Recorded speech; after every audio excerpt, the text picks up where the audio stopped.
അപ്പോൾ എൻ വിജയൻ മാഷിൻ്റെ മരണം, ആകസ്മികമായ മരണം, നാം ആരും പ്രതീക്ഷിക്കാതെ ഒരു മരണം സംഭവിച്ച ദിവസം എന്ന നിലയിലാണ് ഒക്ടോബർ 3 നമ്മുടെ ഹൃദയത്തിൽ അടയാളം ചെയ്തിരിക്കുന്നത്.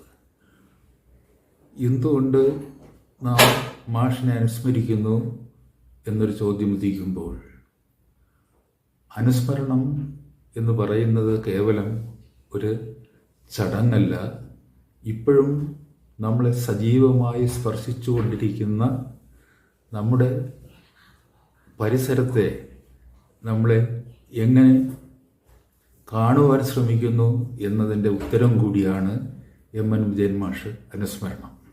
ഈയിടെയായിട്ട് ഈ ചില പ്രമുഖ പത്രങ്ങളിലൊക്കെ വാരികകളിലൊക്കെ വിജയൻ മാഷിൻ്റെ അനുസ്മരണം പ്രത്യക്ഷപ്പെടുകയുണ്ടായി. ആ അനുസ്മരണത്തിൽ നമ്മൾ പ്രത്യേകം ശ്രദ്ധിക്കേണ്ട കാര്യം എന്ന് വെച്ച് കഴിഞ്ഞാൽ, നമ്മൾ ഒരാളിൻ്റെ അന്ത്യവചനം എന്തായിരുന്നു, അതാണ് ഏറ്റവും പ്രധാനപ്പെട്ടൊരു.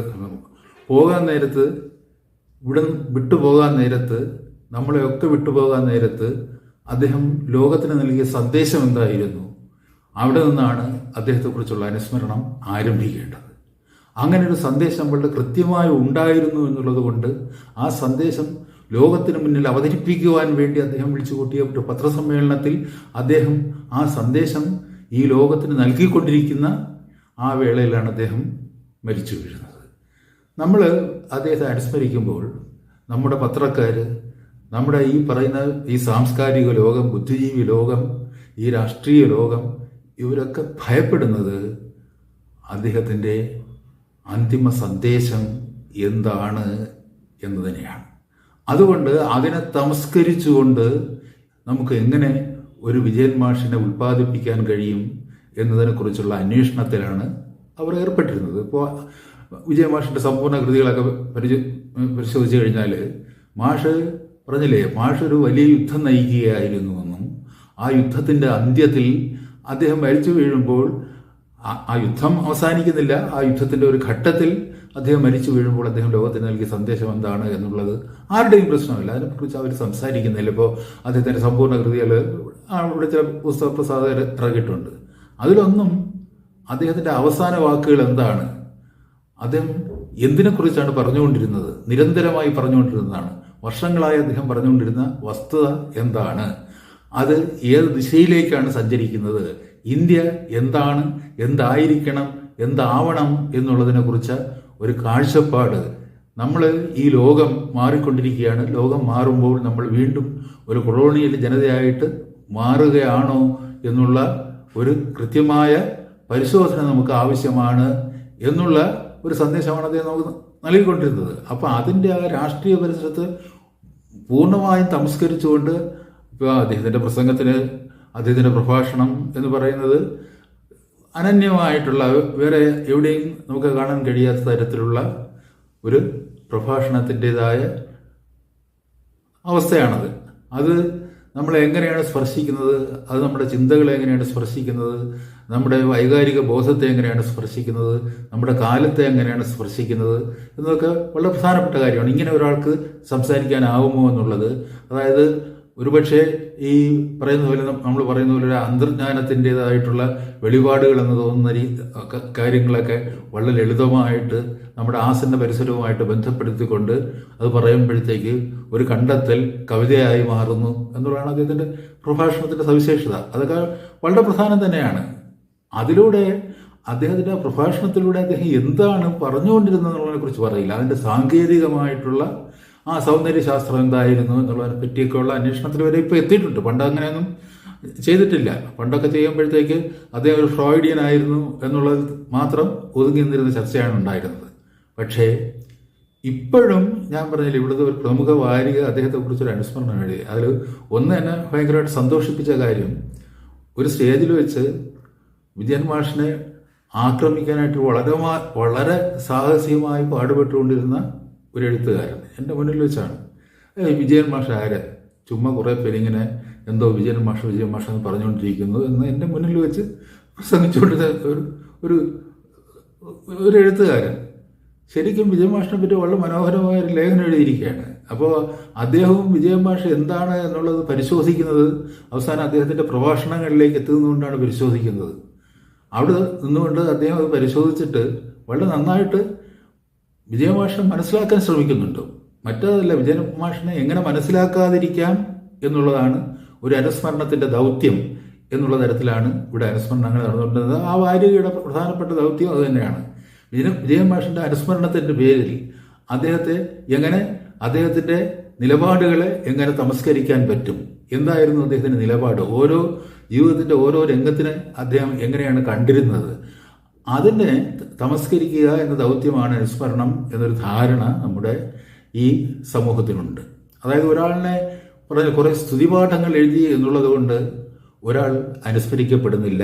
ആരും സ്തുതിപാഠങ്ങളിലൂടെ നമ്മുടെ കാലത്തെ അതിജീവിക്കുന്നില്ല. അപ്പോൾ സ്തുതിപാഠമല്ല വേണ്ടത്. അങ്ങനെ അദ്ദേഹം മഹാനാണ്, അദ്ദേഹം ദാർശനികനാണ്, അദ്ദേഹം കാവ്യാത്മകമായ പ്രഭാഷണം നടത്തുന്ന ആളാണ് എന്നൊക്കെ പറയുന്നത് അദ്ദേഹത്തെക്കുറിച്ച് മാത്രമല്ല വേറെ ആരെക്കുറിച്ചും പറയാവുന്നതാണ്. പക്ഷെ അദ്ദേഹം എന്താണ് എന്നുള്ള ആ കൃത്യമായ ഒരു രാഷ്ട്രീയ വിവക്ഷയിലേക്ക് കടന്നെത്താൻ നമ്മൾ ഇപ്പോഴും ഭയപ്പെടുന്നു എന്നുള്ളതാണ്.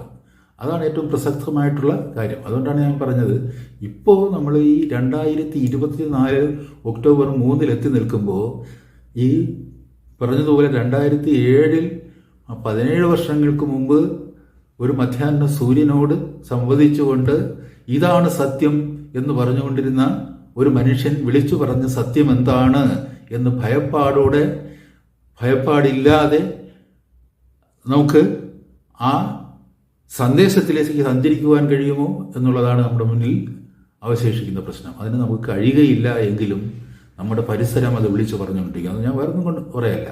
2018 മുതൽ 2024 വരെ കേരളത്തിലെ വർഷകാലത്തിലുണ്ടായിരുന്ന ഒരു ദൈർഘ്യവൽക്കരണമുണ്ട്.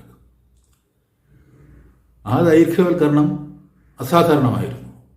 2018 മുതൽ 24 വരെയുള്ള ഈ വർഷങ്ങൾക്കിടയിൽ 3 പ്രളയങ്ങളും കൂട്ടക്കുരുതികളും ഉണ്ടായി, പ്രളയക്കുരുതികളുണ്ടായി. ഇത് വളരെ സാധാരണമാണെന്നുള്ള മട്ടിൽ പ്രളയങ്ങൾ ഇങ്ങനെ വരുമ്പോൾ നമ്മൾ ഒരു ദുരന്ത നിവാരണ സേന രംഗത്തിറങ്ങും. അവർക്ക് വേണ്ടി ചിലവുകൾ നമ്മൾ നടത്തും. നടത്തിയതിനു ശേഷം ആളുകളെയൊക്കെ പല സ്ഥലത്തേക്ക് പുനരധിവസിപ്പിക്കും. അങ്ങനെ കഴിയുമ്പോഴത്തേക്ക് ഇനിയും വരട്ടെ എന്നുള്ള അതിൽ പ്രധാനമായിട്ടുള്ള കാര്യം എന്താണ്, അതായത് നമുക്കൊരു ഇടവപ്പാതിയും തുലാവർഷവും ഉണ്ടായിരുന്നു. ഈ വർഷത്തെ കാര്യം തന്നെ എടുത്ത് നോക്കൂ. ഇന്നലെ യെല്ലോ അലർട്ട് കൊടുത്തിരിക്കുകയാണ്. അതായത് തുലാവർഷത്തിൻ്റെ വരവറിയിച്ചുകൊണ്ട് ഇപ്പോഴേ യെല്ലോ അലർട്ട് കൊടുത്തിരിക്കുകയാണ്. അതായത് ഇടവപ്പാതി സെപ്റ്റംബർ ആയിട്ടും അവസാനിക്കുന്നില്ല. സെപ്റ്റംബറിലും ഇടവപ്പാതി അവസാനിക്കാതെ നിൽക്കുകയും, അതായത് നമ്മുടെ ഏപ്രിലിൽ തുടങ്ങി സെപ്റ്റംബർ ആയിട്ടും ഇടവപ്പാതി അവസാനിക്കുന്നില്ല. ഇടവപ്പാതി ഈ തുലാവർഷത്തിൽ ചെന്ന് ചേരുകയും പിന്നെ അത് നവംബർ വരെ പോവുകയും ചെയ്യുന്നു. ഇങ്ങനെ ഒരു കാലവർഷ ദൈർഘ്യവൽക്കരണം എന്ന് പറയുന്നത് കഴിഞ്ഞ 6 വർഷങ്ങളായി ഇവിടെ സംഭവിച്ചുകൊണ്ടിരിക്കുകയാണ്. ഈ നമ്മൾ കാലാവസ്ഥ വ്യതിയാനം എന്ന് പറയുന്ന ഒരു സംഭവത്തെക്കുറിച്ച് ഇവിടെ വലിയ ഉത്കണ്ഠയോടെ സംസാരിക്കുകയും അത് സായിപ്പ് പറഞ്ഞിരിക്കുന്നു, കാർബൺ അങ്ങോട്ട് പോകുന്നുണ്ട്, നീരാവി പോകുന്നുണ്ട്, ഇതെല്ലാം കൂടെ ഗ്രീൻ ഹൗസ് ഗ്യാസസ് ആണ്, ഇതെല്ലാം കൂടെ അങ്ങനെ വിട്ടു കഴിഞ്ഞാൽ അത് വളരെ പ്രശ്നമാണ്, അതുകൊണ്ട് നമ്മൾ അതിൽ നിന്ന് രക്ഷപ്പെടണമെന്ന് പറഞ്ഞ് കാലാവസ്ഥാ വ്യതിയാനത്തെപ്പറ്റി കുറേ അധികം തീസിസ് നമ്മുടെ മുന്നിലേക്ക് വന്നിട്ടുണ്ട്. പക്ഷേ വെതർ മോഡിഫിക്കേഷൻ എന്ന് പറയുന്ന ഒരു പ്രക്രിയ ഈ ആഗോളതലത്തിൽ നടന്നുകൊണ്ടിരിക്കുകയാണെന്നും ആ വെതർ മോഡിഫിക്കേഷനിലൂടെ ഇന്ത്യ ആക്രമിക്കപ്പെട്ടുകൊണ്ടിരിക്കുകയാണ്. ഇപ്പോൾ പ്രളയം ഒരു പകർച്ചവ്യാധിയാണോ എന്ന് സംശയിക്കത്തക്ക തരത്തിൽ ഇന്നലത്തെ വർത്തമാന പത്രങ്ങളിൽ നമ്മൾ കാണുമ്പോഴത്തേക്ക് നമ്മൾ പറഞ്ഞില്ലേ 2024 പ്രളയം ഇനിയും അവസാനിച്ചിട്ടില്ല. ഇനിയും ഇന്ത്യയിൽ അത് തുടർന്നുകൊണ്ടിരിക്കുകയാണ്, പല ഭാഗങ്ങളിലായിട്ട് തുടർന്നുകൊണ്ടിരിക്കുകയാണ്. അങ്ങനെ വരുമ്പോൾ ഇത് എന്തുകൊണ്ട് സംഭവിക്കുന്നു? ഇതിപ്പോൾ കാലാവസ്ഥാ വ്യതിയാനം കൊണ്ടാണ്. അങ്ങനെ പ്രകൃതിജന്യമായ ഒരു കാലാവസ്ഥാ വ്യതിയാനം എന്ന് പറഞ്ഞിട്ട് ഇങ്ങനെ ഒരു പ്രളയത്തിൻ്റെ തുടർച്ചകൾ ഒരു രാജ്യത്തിൻ്റെ പല ഭാഗങ്ങളിലായി പല ഘട്ടങ്ങളിലായി ഉണ്ടായിക്കൊണ്ടിരിക്കുമ്പോൾ എന്തെങ്കിലും അതിനുള്ളിൽ നമ്മൾ ഉത്കണ്ഠാകുലരാക്കേണ്ടുന്ന വസ്തുക്കളുണ്ടോ എന്നൊരു അന്വേഷണം സ്വാഭാവികമായിട്ട് ആവശ്യമാണ്. ഇവിടെ ഒരുപാട് കാലാവസ്ഥാ ശാസ്ത്രജ്ഞന്മാരുണ്ട്, കാലാവസ്ഥാ നിരീക്ഷകരുണ്ട്. അവരെല്ലാവരും കൂടി കാലാവസ്ഥയെ വളരെ ഭദ്രമായി നിരീക്ഷിച്ചുകൊണ്ടിരിക്കുകയാണ്. എങ്ങനെയാണ് യുണൈറ്റഡ് സ്റ്റേറ്റ്സ് ഓഫ് അമേരിക്കയിൽ നിന്ന് കാലാവസ്ഥയെ സംബന്ധിക്കുന്ന നിർദ്ദേശങ്ങൾ കിട്ടുന്നത്, അതനുസരിച്ച് ജീവിച്ചു കൊള്ളാമേ എന്ന് നമ്മൾ സമ്മതിച്ചിരിക്കുകയാണ്. അപ്പോൾ അതിനിടയ്ക്ക് ഞാൻ പറഞ്ഞില്ലേ, ഇപ്പോൾ 2 കാര്യങ്ങളാണ്. ഒന്ന് ഈ വർഷകാല ദൈർഘ്യവൽക്കരണം. വർഷകാലം ഇടവപ്പാതി പെയ്ത് യഥാർത്ഥത്തിൽ ജൂലൈ ആവുന്നതിന് മുമ്പ് തന്നെ ജൂൺ ആകുമ്പോഴത്തേക്ക് അവസാനിക്കുകയായിരുന്നു എൻ്റെ കുട്ടിക്കാലം വരെയുള്ള എൻ്റെ ഓർമ്മ. അത് ജൂണും ജൂലൈയും കഴിഞ്ഞ് ഓഗസ്റ്റിൽ അത് പ്രളയമായി മാറുന്ന ഒരവസ്ഥ ഇവിടെ ഉണ്ടായി ഇടവപ്പാതി. അത് കഴിഞ്ഞിട്ട് അത് പ്രളയം ഒടുങ്ങുമ്പോഴത്തേക്ക് തുലാവർഷം ആരംഭിക്കുന്ന ഒരവസ്ഥ. ഈ കാലാവസ്ഥ ദൈർഘ്യവൽക്കരണത്തെപ്പറ്റി വർഷകാല ദൈർഘ്യവൽക്കരണത്തെപ്പറ്റി ഒരാശങ്ക ആദ്യമായിട്ടുണ്ടാകുന്ന 1977 വിയറ്റ്നാം യുദ്ധത്തിൽ വെതർ മോഡിഫിക്കേഷൻ, അതായത് കാലാവസ്ഥാ ഭേദഗതി എന്ന് പറയുന്ന ഒരു ആയുധം ഉപയോഗിച്ച് വിയറ്റ്നാമിനെ തോൽപ്പിക്കാൻ വേണ്ടി വിയറ്റ്നാമിൽ തുടർച്ചയായ വെള്ളപ്പൊക്കങ്ങളും ഈ വർഷകാല ദൈർഘ്യവൽക്കരണം, നിലയ്ക്കാത്ത വർഷകാലം എന്നുള്ളതാണ്. ഒരിക്കലും അവസാനം കണ്ടെത്താനാവാത്ത വർഷകാലം, അതിങ്ങനെ തുടർന്നുകൊണ്ടിരിക്കും. അതായത് അതിന് ഈ പറഞ്ഞ ഉയർച്ചകളും താഴ്ചകളും ഉണ്ടാകും, അതിനിടയിൽ പ്രളയങ്ങളുണ്ടാകും, നമ്മുടെ റോഡുകൾ ബ്ലോക്ക് ചെയ്യപ്പെടും, ആളുകൾ അവരുടെ കുടിയിടങ്ങളിൽ നിന്ന് ഒഴിവാക്കപ്പെടും. അങ്ങനെ ഒരവസ്ഥ, അങ്ങനെ ഒരു അവസ്ഥ കൃത്രിമമായി സൃഷ്ടിച്ച്, അതായത് weather modification as a tool, ഇതൊരു പുതിയ കാര്യമല്ല. 1977 ഇതൊരു യുദ്ധസങ്കേതം എന്ന നിലയിൽ അത് വിയറ്റ്നാമിൽ ഉപയോഗിക്കുകയും 1977 ഈ പോപ്പി പ്രോജക്റ്റ് എന്ന് പറയുന്ന USA ഈ പ്രോജക്റ്റിന്റെ സാഹചര്യത്തിൽ ഇത് വെതർ മോഡിഫിക്കേഷൻ ഇങ്ങനൊരു യുദ്ധോപകരണമായിട്ട് ഉപയോഗിക്കാൻ പാടില്ല എന്ന് പറഞ്ഞൊരു ട്രീറ്റി ഉണ്ടാവുകയും ചെയ്തിട്ടുണ്ട്. ഇപ്പം നമ്മൾ കേരളത്തിൽ സംഭവിച്ചുകൊണ്ടിരിക്കുന്ന ഇന്ത്യയിൽ സംഭവിച്ചുകൊണ്ടിരിക്കുന്ന പ്രളയ തുടർച്ചകളെപ്പറ്റി നമ്മൾ ആലോചിക്കുമ്പോൾ മാഷ് എന്ന് പറഞ്ഞത് ഒരു അധിനിവേശത്തെക്കുറിച്ചാണ്. നമ്മുടെ രാജ്യം ഒരു അധിനിവേശത്തിൻ്റെ അടിത്തട്ടിലേക്ക് വീണുകൊണ്ടിരിക്കുകയാണ്.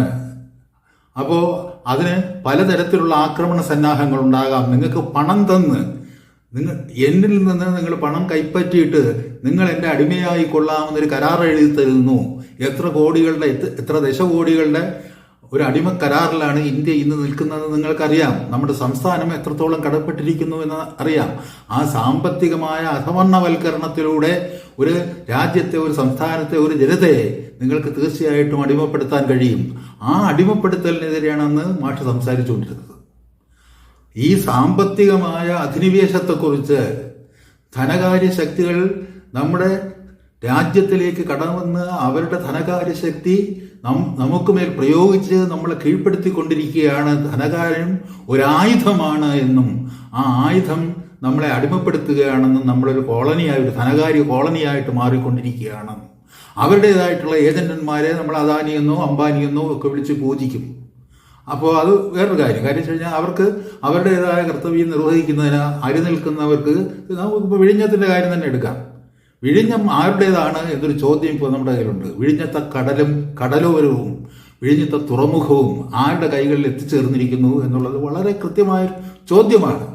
അത് ഒരു അദാനിയുടെ കയ്യിൽ എത്തിച്ചേർന്നിരിക്കുന്നു എന്ന് പറയുമ്പോൾ അത് ജനങ്ങളുടെ കയ്യിൽ നിന്ന് എങ്ങനെയാണത് അദാനിയുടെ കയ്യിലേക്ക് അതിൻ്റെ നിയന്ത്രണം ചെന്നെത്തുന്നത്? എങ്ങനെയാണ് സംസ്ഥാന സർക്കാരിൻ്റെയും കേന്ദ്ര സർക്കാരിൻ്റെയും പണം ഉപയോഗിച്ച് നമ്മൾ കെട്ടിപ്പൊക്കി കൊണ്ടുവന്ന ഒരു തുറമുഖ കാഴ്ച അതൊരു കാഴ്ച മാത്രമായി തീരുകയും നമ്മൾ കാഴ്ചക്കാരനായി തീരുകയും എങ്ങനെയാണത് നമ്മുടെ കയ്യിൽ നിന്ന് അപഹരിക്കപ്പെടുകയും ചെയ്യുന്നത് ഇത് നമ്മൾ കണ്ടുകൊണ്ടിരിക്കുകയാണ്. അത് ഈ പറഞ്ഞതുപോലെ ഒരു ധനകാര്യ പ്രയോഗത്തിലൂടെ ഒളിച്ചു കടത്തിയ ഒരു ധനകാര്യ പ്രയോഗത്തിലൂടെ വിഴിഞ്ഞം നമ്മുടേതല്ലാതായി മാറിയിരിക്കുകയാണ്.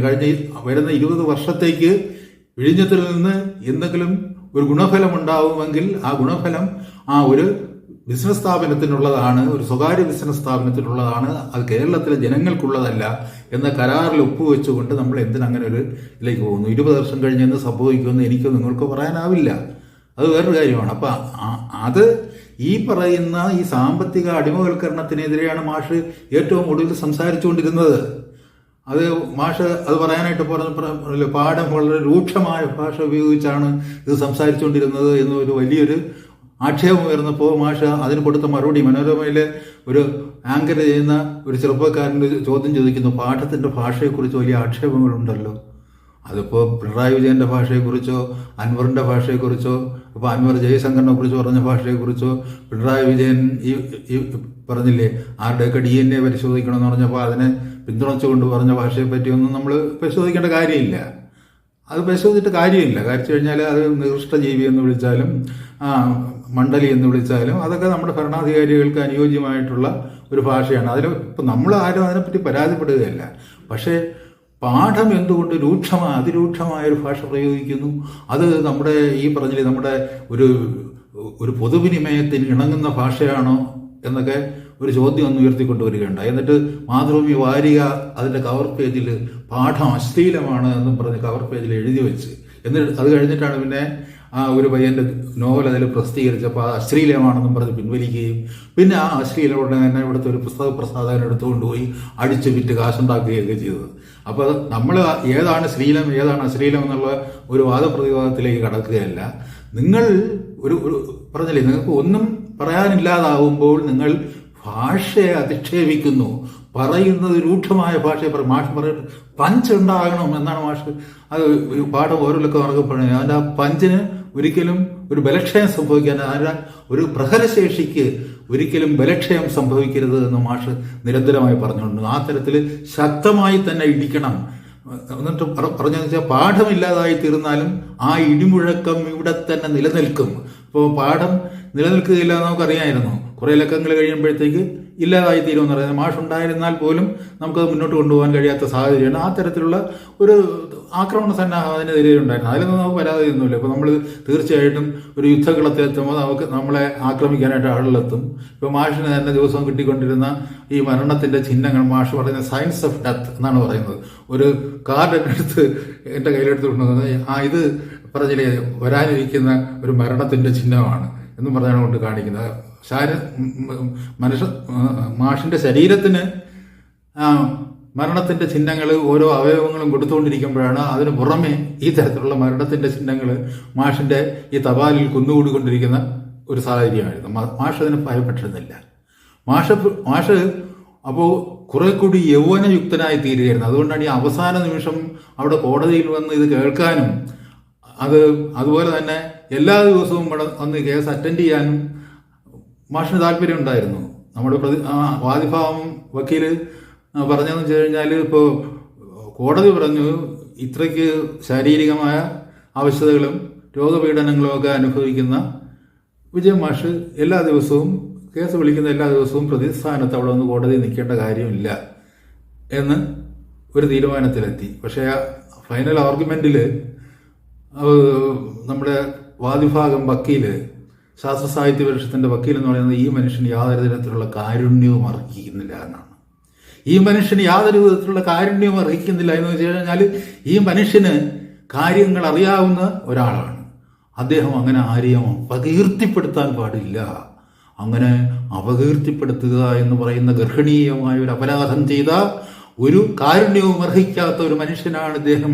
കഴിയുമെങ്കിൽ അദ്ദേഹത്തിനെ തൂക്കിക്കൊല്ലുക എന്നാണ് അഡ്വക്കേറ്റ് ജി ജനാർദ്ദനക്കുറുപ്പ്, സാക്ഷാൽ ഇടതുപക്ഷത്തിന്റെ സൈദ്ധാന്തികനും അല്ലെങ്കിൽ അഭിഭാഷക സൈദ്ധാന്തികൻ കൂടിയായിട്ടുള്ള, he suppose to be a lawyer, not only an advocate, ഒരു ലോയർ കൂടിയാണ് അദ്ദേഹം. അദ്ദേഹത്തിന് വിജ്ഞാനമുണ്ട്. ഒരു ലോയർ ആകുമ്പോഴത്തേക്ക് ഒരു വക്കാലത്തിനകത്ത് വാദിക്കുക എന്നുള്ളതിൽ കവിഞ്ഞ് നിയമം എന്നുള്ളതിൻ്റെ ഉള്ള് എന്തെന്ന് തിരിച്ചറിയാൻ കഴിയുന്നവനാണ് ലോയർ. അപ്പോൾ അദ്ദേഹം അവസാനത്തെ ആർഗ്യുമെന്റ്, ഫൈനൽ ആർഗ്യുമെന്റ് വരുമ്പോഴത്തേക്ക് അദ്ദേഹം എഴുതി കൊടുത്തെന്ന് പറഞ്ഞു കഴിഞ്ഞാൽ ഹീ നോസ് എവരിത്തിങ്. ഈ കാലത്തെപ്പറ്റി ലോകത്തെപ്പറ്റി അറിയാവുന്ന ഒരു മനുഷ്യൻ ഇങ്ങനെ പറയാൻ പാടില്ലാത്തതാണ് എന്ന് പറഞ്ഞുകൊണ്ടാണ് അദ്ദേഹത്തെ ആക്രമിച്ചത്. അപ്പോൾ അന്ന് അദ്ദേഹം പറഞ്ഞത് എന്തായിരുന്നു? നമ്മൾ ആക്രമിക്കപ്പെട്ടുകൊണ്ടിരിക്കുകയാണെന്നാണ് പറഞ്ഞത്. ധനകാര്യം കൊണ്ട് നമ്മൾ ആക്രമിക്കപ്പെട്ടുകൊണ്ടിരിക്കുകയാണ്. നമ്മുടെ കുഞ്ഞുങ്ങളുടെ ഭാവിയെപ്പറ്റി നമ്മൾ ആലോചിക്കുമ്പോൾ, ഓരോ കുഞ്ഞിൻ്റെയും തലയിൽ വെച്ച് കെട്ടുന്ന ഋണബാധ്യതയെപ്പറ്റി സംസാരിക്കുമ്പോൾ, ഇപ്പം നമുക്കറിയാം IT ഫീൽഡിലൊക്കെ നമ്മുടെ കുഞ്ഞുങ്ങളെന്ന് പറഞ്ഞു കഴിഞ്ഞാൽ പറഞ്ഞില്ലേ, ജോലി ചെയ്ത് അവർക്കൊരു ഡെഡ് ലൈൻ കൊടുത്ത് അതിനിടയ്ക്ക് അത് പൂർത്തിയാക്കിയില്ലെങ്കിൽ പറ്റില്ല എന്ന് പറഞ്ഞിട്ട് ബോധക്ഷയം സംഭവിച്ച് അല്ലെങ്കിൽ അർത്ഥപ്രാണനായിട്ട് ജീവിക്കുന്ന ഒരു പറ്റം ആൾക്കാരാണ് നമ്മുടെ IT സംഗീതത്തിലുള്ളത്. ഈവൻ നമ്മൾ ഈ മാധ്യമത്തിൽ നമ്മളെ കുട്ടികളെ പറ്റി തന്നെ ഒന്ന് ആലോചിച്ച് നോക്കൂ. 24 മണിക്കൂറും ഇങ്ങനെ ഈ അധ്വാനിച്ചുകൊണ്ടിരിക്കുക, വാർത്തകൾക്ക് വേണ്ടി ഓടിക്കൊണ്ടിരിക്കുക, അക്ഷീണമായിട്ട് ഓടിക്കൊണ്ടിരിക്കുക. നമുക്കിപ്പോൾ ഒരു ദിവസത്തെ ലോക വാർത്ത എന്ന് പറയുന്നത് 1 മണിക്കൂർ കൊണ്ട് ബ്രീഫ് ചെയ്യാവുന്നൊരു സംഭവമേ ഉള്ളൂ. അതിൻ്റെ ആ കൃത്യമായിട്ടുള്ള സത്ത എടുത്തു വെച്ച് കഴിഞ്ഞാൽ 1 മണിക്കൂർ കൂടുക. പക്ഷെ അത് 24 മണിക്കൂർ വരെ നീട്ടിക്കൊണ്ടുപോയി അതൊരു വ്യാപാരമാക്കി മാറ്റി, അതൊരു കമ്മോഡിറ്റിയാക്കി മാറ്റി, ചരക്കാക്കി മാറ്റി, അത് ജനങ്ങൾക്ക് മേൽ അടിച്ചേൽപ്പിക്കുക, അല്ലെങ്കിൽ ജനങ്ങൾക്ക് അത് ഇങ്ങനെ ഭക്ഷിക്കാൻ നിരന്തരമായി കൊടുത്തുകൊണ്ടിരിക്കുക. ആ തരത്തിൽ മനുഷ്യൻ്റെ ഈ ബുദ്ധിയെ ജീർണിപ്പിക്കുന്ന തരത്തിലേക്ക് കൊണ്ടെത്തുക, കാര്യങ്ങളെ അത്യധികമായി ഉപരിപ്ലവവൽക്കരിക്കുക. നമ്മളിതിൽ ഈ ഡിബേറ്റ്സൊക്കെ നമ്മൾ കാണുന്നുണ്ട്. ആ എല്ലാ ഡിബേറ്റിനുള്ള ഒരു പൊതുവായ നിയമം എന്ന് പറയുന്നത് എല്ലാ പ്രശ്നങ്ങളെയും ഏറ്റവും സൂപ്പർഫിഷ്യലായിട്ട് ഏറ്റവും ഉപരിപ്ലവമായി കാണുക എന്നുള്ളതാണ്. നിങ്ങളിപ്പോൾ പറഞ്ഞില്ലേ, ഒരു ആരാണ് യഥാർത്ഥ കള്ളക്കടത്തുകാരൻ എന്നുള്ളൊരു തർക്കത്തിലാണ് ഇപ്പോൾ നമ്മുടെ കേരളം ഏർപ്പെട്ടുകൊണ്ടിരിക്കുന്നത്. ഒരു ഇടതുപക്ഷ MLA ആണോ മുഖ്യമന്ത്രിയാണോ, ആരാണ് യഥാർത്ഥ കള്ളക്കടത്തുകാരൻ എന്നുള്ളത് ഇടതുപക്ഷ MLA പറയുന്നു മുഖ്യമന്ത്രിയും പോലീസുകാരുമാണ് കള്ളക്കടത്ത് നടത്തുന്നത്. മുഖ്യമന്ത്രി പറയുന്നു ഇടതുപക്ഷ MLA ആണ് കള്ളക്കടത്തുന്നത്. നമുക്ക് തർക്കമില്ല. ആരോ കള്ളക്കടത്ത് നടത്തുന്നുണ്ടായിരിക്കാം, ഇല്ലായിരിക്കാം. നമ്മളിത് കണ്ടുകൊണ്ടിരിക്കുക എന്നുള്ളതാണ് നമ്മുടെ വിധി. പക്ഷേ മാഷ് പറഞ്ഞത് അങ്ങനെ കണ്ടുകൊണ്ടിരിക്കാൻ പറ്റുകയില്ല. ഇവിടെ നടത്തുകൊണ്ടിരിക്കുന്നത് കള്ളക്കടത്താണ്. ആദ്യത്തെ കള്ളക്കടത്ത് ധനകാര്യ കള്ളക്കടത്താണ്, വിത്ത് ഗവൺമെന്റ് പെർമിഷൻ. അത് കള്ളക്കടത്ത് നമുക്ക് പറയാൻ പറ്റില്ലല്ലോ. അപ്പോൾ അങ്ങനെ ഗവൺമെന്റ് പെർമിഷൻ ഇല്ലാത്ത ഒരു കള്ളക്കടത്തിന്റെ കേസാണ് നമ്മൾ കൊണ്ടുവന്നത്. അത് FCRA വയലേറ്റ് ചെയ്തുകൊണ്ട്, foreign contribution regulation act violate ചെയ്തുകൊണ്ട് നടന്ന ഒരു കൃത്യമായിട്ടുള്ള ഒരു സ്പെസിഫിക് ആയിട്ടുള്ള ഇഷ്യൂ കോടതിയുടെ മുന്നിൽ വെച്ചുകൊണ്ട് ഇവിടെ ധനകാര്യ കള്ളക്കടത്ത് നടത്തുവാൻ അതിൻ്റെ what is the purpose behind it എന്നൊരു ചോദ്യമാണ് നമ്മൾ ഉന്നയിച്ചത്. ആ ചോദ്യത്തിന് ഉത്തരമില്ലായിരുന്നു. എന്തിന് FCRA വയലേറ്റ് ചെയ്തുകൊണ്ട് അല്ലെങ്കിൽ FCRA സൈഡ് ലൈൻ ചെയ്തുകൊണ്ട് ഇവിടെ ധനകാര്യം കടത്തിക്കൊണ്ടുവരണം എന്നൊരു ചോദ്യം അന്ന് ചോദിച്ചു. അപ്പോൾ ധനകാര്യത്തിലൂടെ ആക്രമണം കഴിഞ്ഞ് വിവശമായ ഒരു ജനത അങ്ങനെ പിടിച്ചു നിൽക്കാൻ, സ്വന്തം കാലിൽ പിടിച്ചു നിൽക്കാനാവാത്ത രീതിയിൽ നമ്മുടെ ഏറ്റവും വലിയ എക്സ്പോർട്ട് എന്താണെന്ന് ചോദിച്ചാൽ നമ്മൾ മനുഷ്യനെ കടത്തുന്നു എന്നുള്ളതാണ്. നമുക്ക് 8,000 നഴ്സസിനെ ഒരു വർഷം നമുക്ക് ഇവിടുന്ന് കടത്താൻ പറ്റും.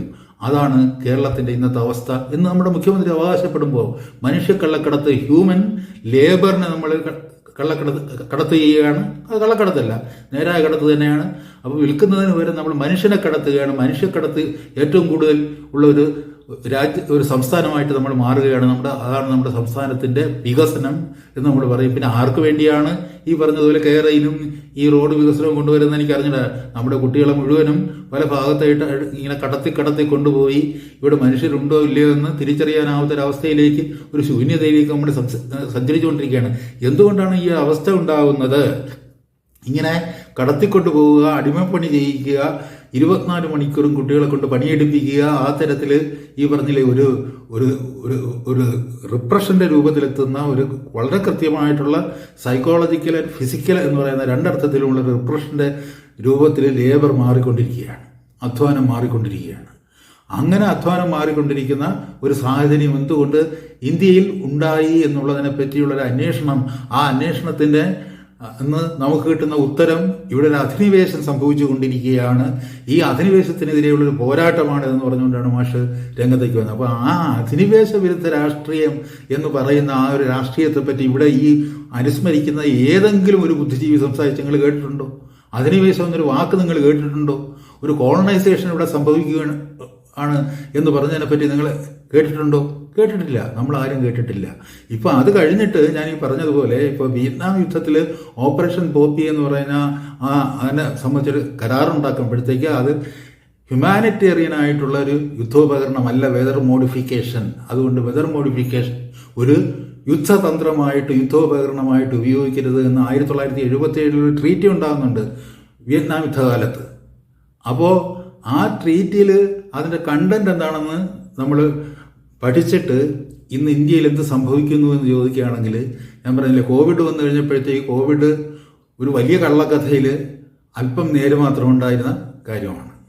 ആളുകളെ മുഴുവനും ഈ അശാസ്ത്രീയമായ പരീക്ഷണത്തിൻ്റെ പേരിൽ രണ്ടായിട്ട് തരംതിരിച്ച് രോഗമുള്ളവർ, രോഗമില്ലാത്തവർ എന്ന രീതിയിൽ ദിവസവും 10,000-കണക്കിന് ആളുകൾ ഇങ്ങനെ രോഗമുള്ളവർ, രോഗമില്ലാത്തവർ എന്ന രീതിയിൽ തരംതിരിക്കുന്ന അതിവിചിത്രമായ ഒരു പ്രക്രിയയിലൂടെയാണ് അന്ന് ഭാരതം കടന്നുപോയത്. അതിൻ്റെ പരിക്കുകളിൽ നമ്മൾ ഇനിയും പൂർണ്ണമായിട്ടും വിമുക്തമായിട്ടില്ല.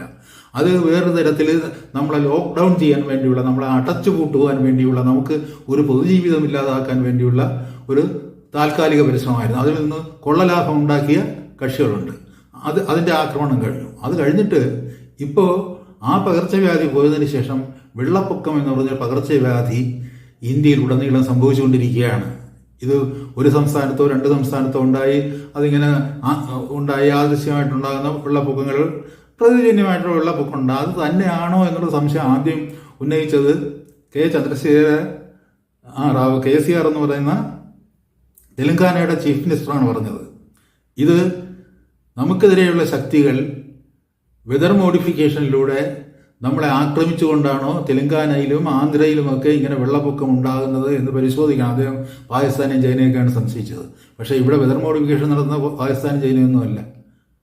US-ന്റെ 2 കമ്പനികളാണ് ഇവിടെ വെതർ മോഡിഫിക്കേഷൻ തകൃതിയായിട്ട് നടത്തിക്കൊണ്ടിരിക്കുകയാണ് ഇന്ത്യയിൽ.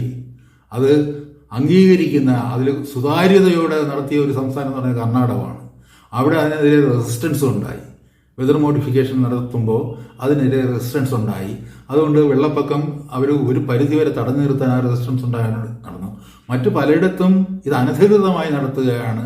ഇതിൻ്റെ ഈ വിദേശ കമ്പനികളുടെ ദല്ലാളന്മാരും അവർ ഈ പറഞ്ഞ എയർക്രാഫ്റ്റുകളിൽ വന്ന് ക്ലൗഡ് സീഡിംഗ് എന്ന് പറഞ്ഞ് നടത്തിയിട്ട് ആ ക്ലൗഡ് സീഡിങ്ങിൻ്റെ ഒരു ഇമ്പാക്റ്റ് ഈ പറയുന്ന വെള്ളപ്പൊക്കം എന്ന് പറയുന്ന ഒരു ആയുധം ഉപയോഗിച്ച് ഇപ്പോൾ നടക്കുന്ന അധിനിവേശം എന്ന് ഞാൻ പറയുന്ന അതൊരു അധിനിവേശമാണ് എന്ന് നമ്മൾ കരുതുകയാണെങ്കിൽ, അങ്ങനെ ഒരു അധിനിവേശം സംഭവിക്കുന്നുണ്ടോ, അതിന് വെതർ മോഡിഫിക്കേഷൻ കാരണമായിട്ട് വരുന്നുണ്ടോ എന്നൊരു പരിശോധന, അങ്ങനെ ഒരു ഡയറക്ഷനിലേക്ക് നമ്മൾ ഇതുവരെ ചിന്തിച്ചു തുടങ്ങിയിട്ടില്ല. അത് മാഷിപ്പോൾ ധനകാര്യ അധിനിവേശത്തെ പറ്റി പറയുമ്പോഴും ഇവിടെ ആരും ധനകാര്യ അധിനിവേശം എന്നുള്ളതിനെ പറ്റി ഒന്നും പറഞ്ഞിട്ടില്ല.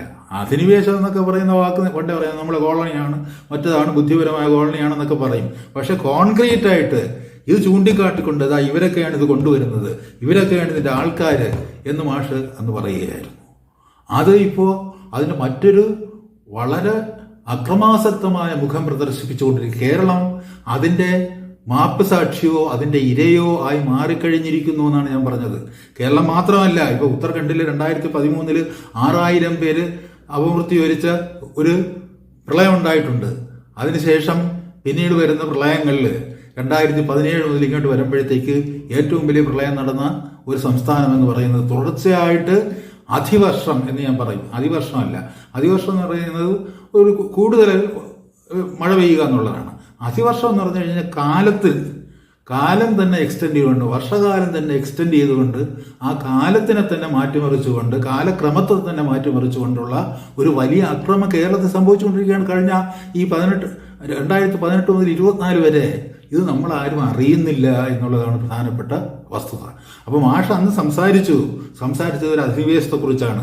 അധിനിവേശത്തിന് പല രൂപങ്ങളുണ്ടാകുമെന്നും ആക്രമണത്തിന് പല രൂപങ്ങളുണ്ടാകുമെന്നും യുദ്ധരംഗത്ത് എന്തൊക്കെ ആയിരിക്കണം ഉപകരണങ്ങൾ എന്നതിനെക്കുറിച്ച് ആക്രമണകാരിക്ക് അവരുടേതായ നിശ്ചയങ്ങൾ ഉണ്ടാകുമെന്നും ആ നിശ്ചയങ്ങളിൽ നിന്നുകൊണ്ട് എങ്ങനെ നമുക്ക് ഒരു വയനാടിനെ ടാർഗറ്റ് ചെയ്തുകൊണ്ട് നടക്കുന്ന ആക്രമണം എന്ന് വെച്ചാൽ ഇന്നും ഇന്നലെയും തുടങ്ങിയതല്ല. ഇവിടുത്തെ കുറേ പരിസ്ഥിതി ശാസ്ത്രജ്ഞന്മാർ അതിൻ്റെ പരിസ്ഥിതി ഭൂപടം ഉണ്ടാക്കി US-ലേക്ക് അയച്ചു കൊടുത്തിട്ട് വയനാടിനെ ടാർഗറ്റ് ചെയ്തിട്ട് തുടങ്ങിയിട്ട് കുറേയധികം കാലമായി. വയനാട്ടിലെ 3 ഗ്രാമങ്ങൾ അപ്രത്യക്ഷമായി. 3 ഗ്രാമങ്ങളിലെ മുഴുവൻ ജനങ്ങളും അവരുടെ സ്വത്തുക്കളും അവരുടെ വകകളും അവരുടെ ഭൂമിയും അപ്രത്യക്ഷമാകാത്ത തരത്തിലൊരു വലിയ ദുരന്തം സംഭവിച്ച് നമ്മളൊരു മഹാമൃത്യുകാലത്തിലൂടെ സഞ്ചരിക്കുമ്പോൾ ഇതിൻ്റെ പിന്നിൽ എന്തെങ്കിലും വേറെ ഏതെങ്കിലും തരത്തിൽ കൈകടത്തലുകൾ ഉണ്ടോ എന്ന് ചന്ദ്രശേഖര റാവു സംശയിച്ചതുപോലെ ഒന്ന് സംശയിക്കുവാനുള്ള ധൈര്യം പോലും ഇല്ലാത്തൊരു ജനതയായിട്ട് നമ്മൾ മാറിയിരിക്കുകയാണ്.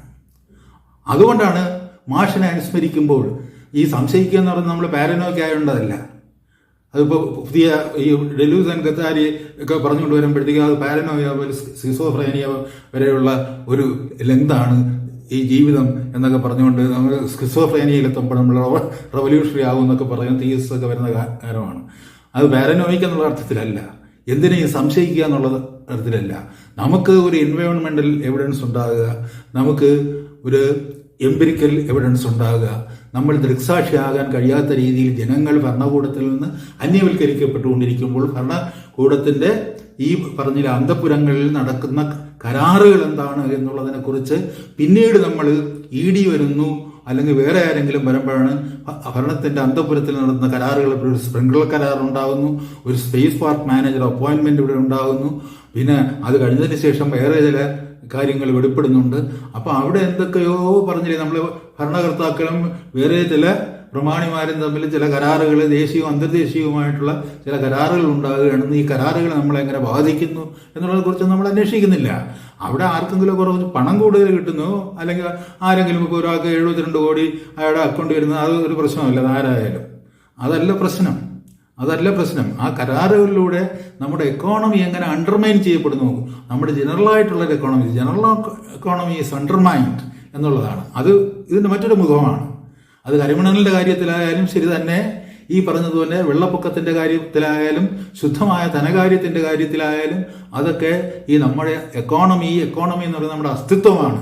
ധനകാര്യ അസ്തിത്വം എന്ന് പറയുന്നത് മനുഷ്യന്റെ അസ്തിത്വമാണ്. അതില്ലാതെ മനുഷ്യന് നിലനിൽപ്പില്ല. അപ്പോൾ അങ്ങനെ നമ്മുടെ നിലനിൽപ്പ് അണ്ടർമൈൻ ചെയ്യപ്പെട്ടുകൊണ്ടിരിക്കുമ്പോൾ, അട്ടിമറിക്കപ്പെട്ടുകൊണ്ടിരിക്കുമ്പോൾ ഇത് ഒരു അട്ടിമറിയാണോ എന്നൊരു ചോദ്യം സ്വാഭാവികമായിട്ട് നമുക്കുണ്ടാകും. 6 വർഷക്കാലമായിട്ട് ഇടവപ്പാതിയും തുലാവർഷവും തമ്മിൽ സന്ധിക്കുന്ന തരത്തിൽ ഒരു കാലവർഷ ദൈർഘ്യം ഉണ്ടായിരിക്കും. ഇപ്പോൾ ഈ ഓപ്പറേഷൻ പോപ്പിയെ പറ്റി പറയുമ്പോൾ അവർ എടുത്തു പറയുന്നത് കാലവർഷം ദൈർഘ്യവൽക്കരണമാണ്, കാലവർഷത്തിന്റെ ദൈർഘ്യവൽക്കരണമാണ്.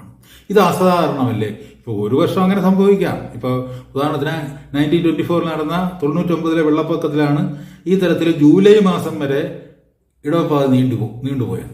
അത് ജൂലൈയിലാകുമ്പോഴത്തേക്ക് അവസാനിക്കുന്നുണ്ട്. ഇതല്ല, ആഗസ്റ്റും സെപ്റ്റംബറും കഴിഞ്ഞ് തുലാവർഷത്തിൽ ചെന്ന് തൊടുന്നത് വരെ ഇടവപ്പാതി അങ്ങനെ നീണ്ടുപോവുകയാണ്. ആ ഒരു കാലവർഷ ദൈർഘ്യം എന്തുകൊണ്ട് നമ്മളെ സംബന്ധിച്ചിടത്തോളം നമ്മളെ എങ്ങനെ ബാധിക്കുന്നു എന്നുള്ളതിനെ കുറിച്ച് നമ്മൾ എന്തുകൊണ്ട് ആലോചിക്കുന്നില്ല, അല്ലെ ആ തരത്തിലുള്ള ഇൻവെസ്റ്റിഗേഷൻ നമ്മൾ എന്തുകൊണ്ട് നടത്തുന്നില്ല? അവിടെ എന്തെങ്കിലും തകരാറുണ്ടോ എന്നുള്ളതൊരു പ്രശ്നമാണ്. അതിനിടയിൽ 3 പ്രളയങ്ങളുണ്ടായി. 18-ലും 19-ലും 24-ലും.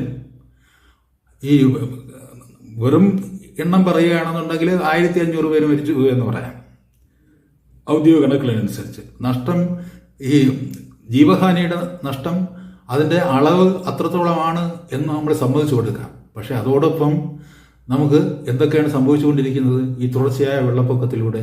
അപ്പോൾ അതിനെപ്പറ്റി അന്വേഷിക്കുമ്പോഴാണ് നമ്മൾ മനസ്സിലാക്കുന്നത് 2017 പറഞ്ഞില്ലേ, ഈ ക്ലൗഡ് സീഡിംഗ് എന്ന് പറയുന്ന ഒരു ഏർപ്പാട് ഇന്ത്യയിൽ ആരംഭിക്കുകയാണ്.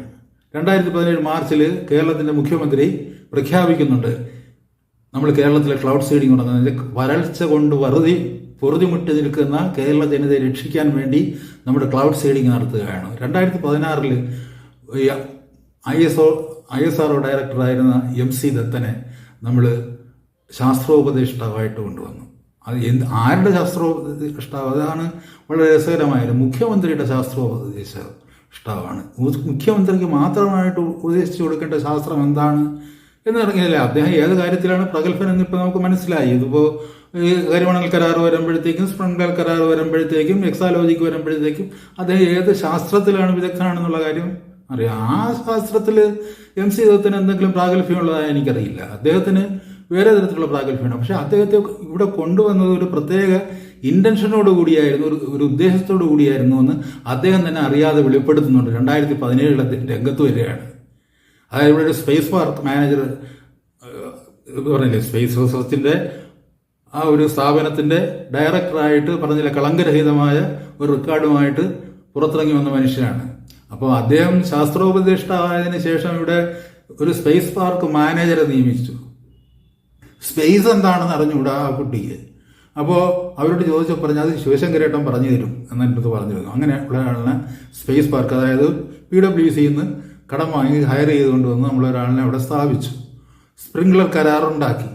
അങ്ങനെ പലതരത്തിലുള്ള പറഞ്ഞില്ലേ, നമ്മൾ ഈ പറഞ്ഞില്ലേ വേറെ ഈ പറഞ്ഞില്ലേ സ്പേസ് മേഖലയുമായിട്ട് ബന്ധപ്പെടുന്ന, എക്കോസിസ്റ്റമായിട്ട് ബന്ധപ്പെടുന്ന പലതരത്തിലുള്ള അഭ്യാസങ്ങളും നടത്തി. അവിടെയൊന്നും MC ദത്തന്റെ ഇടപെടൽ കാര്യമായിട്ടുണ്ടായെന്ന് ഞാൻ കരുതുന്നില്ല. ഇപ്പോൾ സ്പേസ് പാർക്ക് മാനേജർ ഇന്ന ആളായിരിക്കണമെന്ന് MC ദത്തൻ പറയില്ല. സ്പ്രിംഗ്ലർ കരാറുണ്ടാക്കിയിട്ട് ഡാറ്റ കച്ചവടം നടത്തണമെന്നും അത് പറഞ്ഞില്ല ഒരു വലിയ തട്ടിപ്പ് വിദ്യ ആയിരിക്കണമെന്ന് ഒരിക്കലും MC ദത്തൻ പറയില്ല. MC ദത്തൻ അങ്ങനെ പറയാൻ കഴിയില്ല. അങ്ങനെ പറയാൻ കഴിയാത്ത മനുഷ്യനാണ് എന്ന് തന്നെയാണ് ഞാൻ വിശ്വസിക്കുന്നത്. അദ്ദേഹത്തിന് അത് കഴിയില്ല. അദ്ദേഹത്തിന് കള്ളം മനോഹരമായി പറയാൻ കഴിയുന്നില്ല.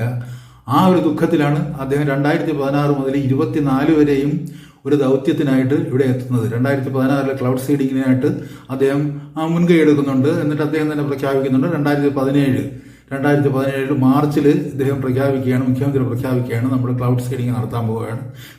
കേന്ദ്ര ഗവൺമെന്റ് ഒബ്ജക്ട് ചെയ്യാണ്. കേന്ദ്ര ഗവൺമെന്റ് ഒബ്ജക്ട് ചെയ്യുന്നതിന് വേറെ താല്പര്യങ്ങളുണ്ട്, അതിലേക്ക് കിടക്കുന്നില്ല.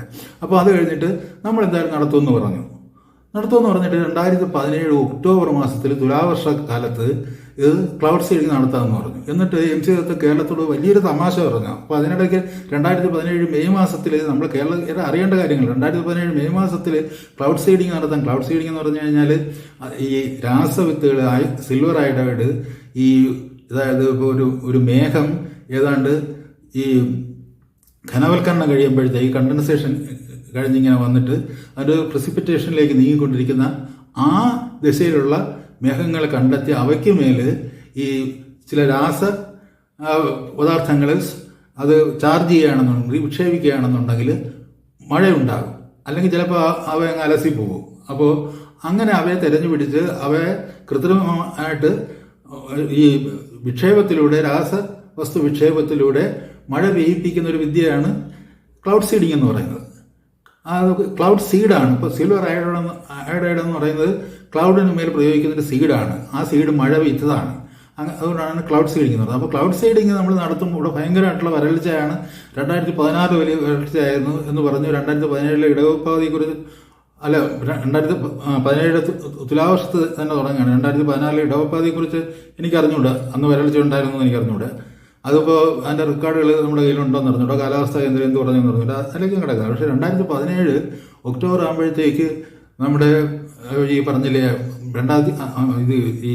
ഈ പ്രഖ്യാപനം നടത്തുന്നത് ഒക്ടോബറിൽ പ്രഖ്യാപനം നടത്തുന്നതിന് മുമ്പ് തന്നെ 2017 മെയ് മാസത്തിൽ ഇവിടുത്തെ സയൻസ് ആൻഡ് ടെക്നോളജി, എൻവയോൺമെന്റൽ സയൻസ് ഡിപ്പാർട്ട്മെന്റും KSC ബോർഡും കൂടെ ചേർന്നിട്ട് ക്ലൗഡ് സീഡിങ്ങിനായിട്ട് ഒരു പ്രത്യേക സമിതി രൂപീകരിക്കുന്നുണ്ട്.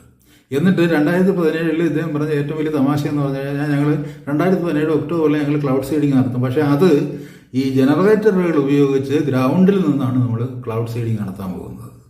അത് പറയുമ്പോൾ ഏറ്റവും വലിയ ഫലിതം എന്ന് പറയുന്നത് അതൊരു വലിയ ഫലിതമായി പോയത് എന്താണെന്ന് വെച്ച് കഴിഞ്ഞാൽ ഈ KSEB അവരുടെ ഈ ഡാം അതിൻ്റെ ഈ കാച്ച്മെന്റ് ഏരിയകളിൽ മഴ പെയ്യിക്കാൻ വേണ്ടി ഈ ഗ്രൗണ്ടിൽ നിന്ന് ജനറേറ്ററുകൾ വെച്ച് ക്ലൗഡ് സീഡിങ് നടത്തിയിട്ടുണ്ട്. അത് പരാജയപ്പെട്ടിട്ടുണ്ട്. ടാറ്റ മുതൽ 1950 ഈ ക്ലൗഡ് സീഡിങ് ഈ തരത്തിലുള്ള ക്ലൗഡ് സീഡിങ് നടത്തുന്നുണ്ട്. അപ്പോൾ അതൊരു പ്രത്യേക കാര്യമായിട്ട് പറയേണ്ട കാര്യമില്ല. കാര്യം വെച്ച് കഴിഞ്ഞാൽ അത് പരാജയപ്പെട്ടൊരു കാര്യമാണ്. അത് ഞാൻ വീണ്ടും ചെയ്യാൻ പോകുന്നു എന്ന് പറയുന്നിടത്ത് ചെറിയൊരു മറയുണ്ടായിരുന്നു എന്നാണ് ഞാൻ വിശ്വസിക്കുന്നത്.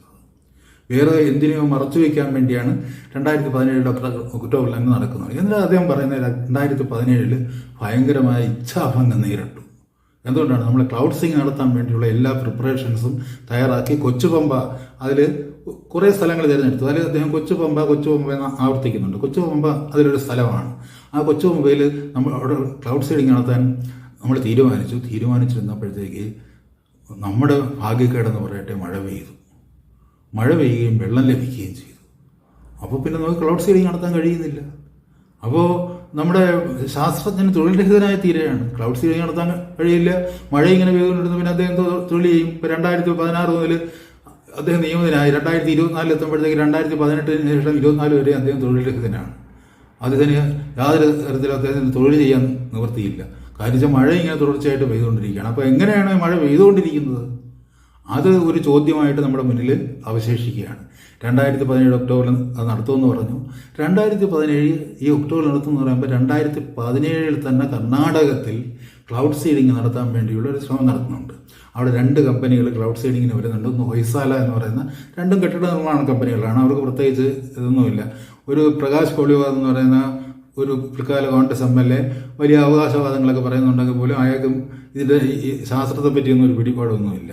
പക്ഷേ ഇത്ര 35.77 കോടി രൂപ ചെലവിൽ അന്ന് ക്ലൗഡ് സീഡിംഗ് നടത്താനായിട്ട് തീരുമാനമുണ്ടായി. ആ തീരുമാനത്തിനെതിരെ ചില നീക്കങ്ങളുണ്ടായതിന് ശേഷം 2018 അവർ തീരുമാനിക്കുന്നു ക്ലൗഡ് സീഡിംഗ് വേണ്ടെന്ന്. ഈ 2017 ആണ് ഈ ക്ലൗഡ് സീഡിംഗ് നടത്താനായിട്ട് അവർ തീരുമാനിക്കുന്നത്. 2017 തന്നെയാണ് നമ്മുടെ കേരളവും ക്ലൗഡ് സീഡിംഗ് നടത്താനായിട്ട് തീരുമാനിക്കുന്നത്. ഇവിടെ തുലാവർഷം ഉണ്ടായതുകൊണ്ട് നടന്നില്ല. അവർ അത് ഓഗസ്റ്റ് നവംബറിൽ അത് നടത്തി. അടുത്ത വർഷം അവരത് വേണ്ടെന്ന് വെച്ചു. 35.77 കോടി അത് പരസ്യമായിട്ടാണ്, സ്വകാര്യതയുള്ള ഏർപ്പാടുകളാണ്. അത് 2 കമ്പനികളെ വന്നിട്ടുള്ളൂ. അതുകൊണ്ട് 2 കമ്പനിയിൽ ഒരു കമ്പനി 2 കെട്ടിട നിർമ്മാണം റിയൽ എസ്റ്റേറ്റ് കമ്പനികളാണ്. അതിൽ ഒരു റിയൽ എസ്റ്റേറ്റ് കമ്പനിക്ക് ഇതിൻ്റെ കരാർ വേണം. റിയൽ എസ്റ്റേറ്റ് കമ്പനി അവിടെ നിന്ന് വിദേശത്ത് നിന്ന് US എയർക്രാഫ്റ്റുകൾ, US weather modification international incorporate എന്ന് പറയുന്ന 2 കമ്പനികളുണ്ട്. അവർ അതിൻ്റെ എയർക്രാഫ്റ്റും അതിൻ്റെ വിദഗ്ധന്മാരെയും ഇതിനുള്ള എയർ സീഡിംഗ് മെഷീൻ സഹിതമുള്ള എയർക്രാഫ്റ്റുകളെ എത്തിക്കും. അവരിവിടെ വന്ന് ഇത് നടത്തിക്കൊണ്ട് പോകും. അതിനായിട്ടാണ് ഏർപ്പാട് ചെയ്തത്. പക്ഷേ അന്നത്തെ അത് സക്സസ്ഫുൾ ആയിരുന്നു, അല്ലെങ്കിൽ തൃപ്തികരമായിരുന്നില്ല, അല്ലെങ്കിൽ അത് ചില രസക്കേടുകൾ ഉണ്ടാക്കി എന്നുള്ളത് കൊണ്ട് അതിൽ നിന്ന് പിൻവാങ്ങാനുള്ള ശ്രമം 2018 ഉണ്ടായി. അപ്പോൾ ഇവിടെ സംഭവിക്കുന്നത് 2017 തുലാവർഷം ഉണ്ടായതുകൊണ്ട് നമുക്ക് ഈ ജനറേറ്റർ ഉപയോഗിച്ചുള്ള ക്ലൗഡ് സീഡിങ് നടത്താൻ പറ്റിയിട്ടില്ല. അതുകൊണ്ട് 2018 ഏപ്രിലിൽ നിശ്ചയമായിട്ട് നടത്തുമെന്ന് പറഞ്ഞു. പക്ഷേ 2018 ഏപ്രിലിൽ ഈ പറഞ്ഞില്ലേ 30-35 കോടി ഒക്കെ വരുന്ന ഒരു പ്രോജക്റ്റ് ആണെന്നുണ്ടെങ്കിൽ അവസാനം MC ദത്തും പറഞ്ഞ് 10 കോടി ചിലവ് വരും എന്നുള്ളതിൻ്റെ അതിൽ ദുഃഖനായിരിക്കും എന്നൊക്കെയാണ് പറയുന്നത്. ഞാൻ നീട്ടിക്കൊണ്ട് പോകുന്നില്ല, വേറെ കാര്യങ്ങൾ പറയാനുള്ളതുകൊണ്ടാണ്. അപ്പോൾ ഇത് 2018 ഏപ്രിലിൽ കണിശമായിട്ടും നമ്മൾ നടത്തുമെന്ന് പറഞ്ഞു. കണിശമായിട്ട് നടത്തുന്നത് ഏപ്രിൽ എന്ന് വെച്ചാൽ ഏപ്രിൽ അവസാനമാകുമ്പോഴത്തേക്ക് ഇടവപ്പാതി തുടങ്ങും. അത് ഏതാണ്ട് ജൂണിൽ അവസാനിക്കും. അതാണ് പണ്ടത്തെ സിസ്റ്റം. ഇപ്പോഴും നമ്മുടെ കുട്ടികൾക്ക് ഇത് ഇടവപ്പാതി ഏത്, കാലവർഷം ഏത്, ഈ പറഞ്ഞില്ലേ ഇവർ പറയുന്ന ഈ സൗത്ത് വെസ്റ്റ് മൺസൂൺ എന്ന് പറയുന്നത് ഏത് പീരീഡാണ്, അതും നമ്മുടെ മലയാള കാലവർഷം തമ്മിലുള്ള വൈരുദ്ധ്യം എന്താണ്, ഇതിനെപ്പറ്റിയൊന്നും നമ്മുടെ കുട്ടികൾക്കൊന്നും ഈ പറയുന്ന ഇത് പഠിക്കുന്ന ഇതിൻ്റെ ഗവേഷകർക്ക് പോലും അതിനെപ്പറ്റി യാതൊരു താല്പര്യവുമില്ല. ഇവിടെ ക്ലൗഡ് സീഡിങ്ങിൻ്റെ എഫേർട്സ് നടന്നിട്ടുണ്ടോ എന്നും ഇവിടെ നടന്ന വെള്ളപ്പൊക്കത്തിൽ ഈ ക്ലൗഡ് സീഡിങ്ങിന് എന്തെങ്കിലും ഒരു റോൾ ഉണ്ടായിരുന്നു എന്നുള്ളതിനെ പറ്റി പോലും ഇവിടെ ആരും അന്വേഷിച്ചിട്ടില്ല. പക്ഷേ ക്ലൗഡ് സീഡിങ് കർണാടകത്തിൽ നടന്നു എന്ന് അവർ അഡ്മിറ്റ് ചെയ്യുന്നു. 2018 അതിൻ്റെ ഗുഡ് റിസൾട്ട് ഉണ്ടാകാത്തതുകൊണ്ട് ശ്രീനിവാസ റെഡ്ഡി എന്ന് പറയുന്ന അവിടുത്തെ ഡിസാസ്റ്റർ മാനേജ്മെൻറ്റിൻ്റെ ചെയർമാൻ പറയുന്നുണ്ട് കുറേ പേര് ക്ലൗഡ് സീഡിങ്ങിനായിട്ട് വന്നിട്ടുണ്ട്, പക്ഷേ അത് നമ്മൾ പരിശോധിച്ചുകൊണ്ടിരിക്കുകയാണ്. പരിശോധിച്ചതിന് ശേഷം ധനകാര്യ ഡിപ്പാർട്ട്മെൻറ്റായിട്ട് ആലോചിച്ച് തീരുമാനം എടുക്കും എന്ന് പറഞ്ഞിട്ട് 2018 അവരതിന് കൊടുത്തില്ല. അപ്പോൾ 2018 ഏപ്രിൽ മാസത്തിൽ ഇവിടെ ക്ലൗഡ് സീഡിംഗ് ആണ് പറഞ്ഞ് തീരുമാനം എടുത്തിരിക്കുകയാണെന്നുണ്ടെങ്കിൽ ഈ പ്രകാശ് കൊളിവാദ് എന്ന് പറയുന്ന അയാൾ ഇപ്പോൾ ഒരു കോൺഗ്രസ് MLA ആണ്. ഇപ്പോൾ അവിടെ ഒരു റെസൊല്യൂഷൻ പാസ്സാക്കി കർണാടക, അതായത് DK ശിവകുമാർ അതിശക്തമായിട്ട് എതിർത്തതിൻ്റെ പേരിൽ അയാൾ ഒരു റെസൊല്യൂഷൻ കർണാടക നിയമസഭയിൽ കൊണ്ടുവന്ന് 2024 ക്ലൗഡ് സീഡിംഗ് നടത്തണമെന്ന് റെസൊല്യൂഷൻ കൊണ്ടുവന്ന് ഏകകണ്ഠമായും പാസ്സാക്കി. അങ്ങനെയാണ് DK ശിവകുമാറിൻ്റെ ഒബ്ജക്ഷൻ വെച്ചാൽ DK ശിവകുമാർ പറഞ്ഞ് ഇതിന് ഏറിപ്പോയ 50 ലക്ഷം അല്ലെങ്കിൽ 1 കോടി രൂപയിൽ കൂടുതൽ അനുവദിക്കാൻ പാടില്ല. 35.77 കോടി അനുവദിച്ചതിന് ശേഷം പിന്നെ 2023 എത്തുമ്പോഴത്തേക്ക് DK ശിവകുമാർ പറയുന്നു ഇതിന് വേണമെങ്കിൽ ഒരു 50 ലക്ഷമോ 1 കോടിയോ വരെ അനുവദിക്കാം, അതിനപ്പുറം അനുവദിക്കണമെന്നുള്ള ധനകാര്യ വകുപ്പുമായിട്ട് ആലോചിക്കണമെന്ന് പറഞ്ഞ് അതിനെ തടഞ്ഞു നിർത്തിയിരിക്കുകയാണ്. ബ്ലോക്ക് ചെയ്ത് നിർത്തിയിരിക്കുമ്പോഴാണ് അതിൽ സഹകരിച്ചിട്ട് പ്രകാശ് കൊളിവാദ് എന്ന് പറയുന്ന ഇതിൻ്റെ ഒരു ഏജൻ്റായിട്ടുള്ള ഒരു മനുഷ്യൻ, അയാൾ അവിടുത്തെ കോൺഗ്രസ് MLA ആണ്. ഇപ്പോൾ അവസാനത്തെ ടേമിലായിട്ടാണെന്ന് വന്നത്. അതിന് മുമ്പ് അത് ഈ ബിസിനസ് തുടങ്ങാം. ബിസിനസ് എന്ന് വെച്ച് കഴിഞ്ഞാൽ അവിടുന്ന് അതിൻ്റെ ഏജൻ്റായി വർത്തിക്കുക എന്നുള്ളത് മാത്രമാണ് ഇതിൻ്റെ ബിസിനസ് എന്ന് പറയുന്നത്. അപ്പോൾ അദ്ദേഹത്തിന് ആദ്യം ഹൊയ്സാലയും ഈ കോളിവാടും കൂടെ മത്സരിച്ചപ്പോൾ ഹൊയ്സാലയ്ക്കാണ് കൊടുത്തത്, അദ്ദേഹത്തിന് കൊടുത്തില്ല 2017. അപ്പോൾ 2018 മുതൽ അദ്ദേഹം ബഹളം ഉണ്ടാക്കുന്നുണ്ട്, കൊടുക്കുന്നില്ല. 2023 അതിശക്തമായിട്ട് കോൺഗ്രസ് MLA എന്ന നിലയിൽ ഇത് നടത്തിയേ പറ്റൂ, അല്ലെങ്കിൽ ഞാൻ മരിച്ചു കളയും എന്നൊക്കെ പറഞ്ഞു. എന്നിട്ടും DK ശിവകുമാർ പറഞ്ഞു വേണമെങ്കിൽ 1 കോടി വരെ കൊടുക്കാൻ പറ്റുമെന്നുള്ള കാര്യം അന്വേഷിക്കാമെന്ന് പറഞ്ഞു. അപ്പോൾ അവിടെ ഒരു റെസിസ്റ്റൻസ് ഉണ്ടാകുന്നുണ്ട്. ഇവിടെ 2018 ഏപ്രിലിൽ ഇപ്പോൾ കൊളിവാദ് പറയുന്നത് ഇപ്പോൾ നിങ്ങളിപ്പോൾ ഇത് നടത്തണമെന്നുണ്ടെങ്കിൽ നിങ്ങൾ ഏപ്രിൽ നടത്തണമെന്നുണ്ടെങ്കിൽ ഇതിൻ്റെ നടപടികൾ ഒരു ജനുവരിയിൽ അല്ലെങ്കിൽ ഫെബ്രുവരിയിൽ ആരംഭിക്കണം. കാര്യം എന്ന് വെച്ച് കഴിഞ്ഞാൽ ഇതിൻ്റെ പ്രോസസ്സ് പൂർത്തിയാക്കി വരാനായിട്ട് ആദ്യം ഇതിന് ടെൻഡർ കൊടുക്കണം, ടെൻഡർ ഇൻവൈറ്റ് ചെയ്യണം, അതിനൊരു പീരീഡുണ്ട്. അത് കഴിഞ്ഞിട്ട് ടെൻഡർ പരിശോധിക്കണം, ടെൻഡർ പരിശോധിച്ചിട്ട് മറ്റുള്ള സാധ്യതകൾ പരിഗണിച്ച് തീരുമാനം എടുക്കാൻ 2-3 മാസം വേണ്ടി വരും. അപ്പോൾ 2018 ഏപ്രിലിൽ നിങ്ങൾ കൊടുക്കാൻ തീരുമാനിച്ചിട്ടുണ്ടെങ്കിൽ നിങ്ങളൊരു ഫെബ്രുവരി അറ്റ്ലീസ്റ്റ് മാർച്ച് കഴിഞ്ഞാൽ അടുത്ത ഏപ്രിൽ മാസമാണ്, മാർച്ചിലെങ്കിലും ഇതിൻ്റെ പ്രാരംഭ ഇടപെടൽ തുടങ്ങേണ്ടതാണ്. അങ്ങനെ തുടങ്ങിയതായിട്ട് ആരും തെളിവുമില്ല. എന്നിട്ട് നമ്മുടെ മഴശാസ്ത്രജ്ഞനായ MC ദത്തിന് അദ്ദേഹത്തെ ഇവിടെ പൂർണ്ണമായ ബഹുമാനം, അദ്ദേഹം ഒരു നമ്പിനാരായണനോ ശശികുമാറാണോ എന്ന് ഞാൻ പറയില്ല. അദ്ദേഹത്തിൻ്റെ ഒരു ചരിത്രം അതല്ല. അദ്ദേഹത്തിന് കള്ളം പറയാൻ ബുദ്ധിമുട്ടുള്ള ഒരാളാണ്. അതുകൊണ്ട് അദ്ദേഹത്തെ പറഞ്ഞില്ലേ വിശ്വസിച്ചുകൊണ്ട് വിശ്വസിക്കുകയെ നിവൃത്തിയുള്ളൂ. അപ്പോൾ അദ്ദേഹം അന്ന് പറഞ്ഞത് അതിനേക്കാളും വളരെ ക്രൂരമായൊരു ഫലിതമാണ്. അതായത് 2018 ഏപ്രിലിൽ കേരളത്തിൽ ക്ലൗഡ് സീഡിംഗ് നടത്തുന്നുള്ള തീരുമാനം ഉണ്ടാവണമെങ്കിലും പറഞ്ഞില്ലേ അതിൻ്റെ പ്രാരംഭ നടപടികളും അതിൻ്റെ നടപടിക്രമങ്ങളും അതിൻ്റെ ക്യാബിനറ്റ് ഡിസിഷനും അതിൻ്റെ ധനകാര്യ വകുപ്പിൻ്റെ നോട്ടും എല്ലാം അതിന് മുമ്പ് വരണം. ഏപ്രിൽ മാസത്തിന് മുമ്പ് അത് സെറ്റ് ചെയ്യണം. അങ്ങനെ എന്തെങ്കിലും കേരളത്തിൽ നടന്നിട്ടുണ്ടോ? അതില്ലാതെ എങ്ങനെ 2018 ഏപ്രിൽ മാസത്തിൽ ഇത് നടത്താൻ പറ്റും? അപ്പോൾ അദ്ദേഹം പറയുന്നത് 2018 ഏപ്രിൽ നടത്താൻ തീരുമാനിച്ചിരുന്ന ക്ലൗഡ് സീഡിംഗ് നടന്നില്ല. കാരണം വെച്ചാൽ 2018 മെയ് മാസം ഒടുവിലായപ്പോഴത്തേക്ക് മെയ് മാസം 27 അദ്ദേഹം ഇന്ത്യൻ എക്സ്പ്രസ് ലേഖനൊരു ഇൻ്റർവ്യൂ കൊടുക്കുന്നുണ്ട്. അതിൽ പറയുന്നുണ്ട് 2018 മെയ് മാസം ആയപ്പോഴത്തേക്ക് മഴ അലറി പെയ്തുകൊണ്ടിരിക്കുകയാണ്, ഇനി സൗത്ത് വെസ്റ്റ് മൺസൂണിൽ വീണ്ടും മഴ ഉണ്ടാകുമെന്ന് പറയുന്നു. അതുകൊണ്ട് നമ്മൾ 2018 ഏപ്രിലിൽ നടത്താനായിട്ട് ക്ലൗഡ് സീഡിങ് 2018 മഴ അതിൻ്റെ കാലാവസ്ഥ പ്രവചനം കണ്ടിട്ടാണെന്നൊക്കെ വേണമെങ്കിൽ പറയാം.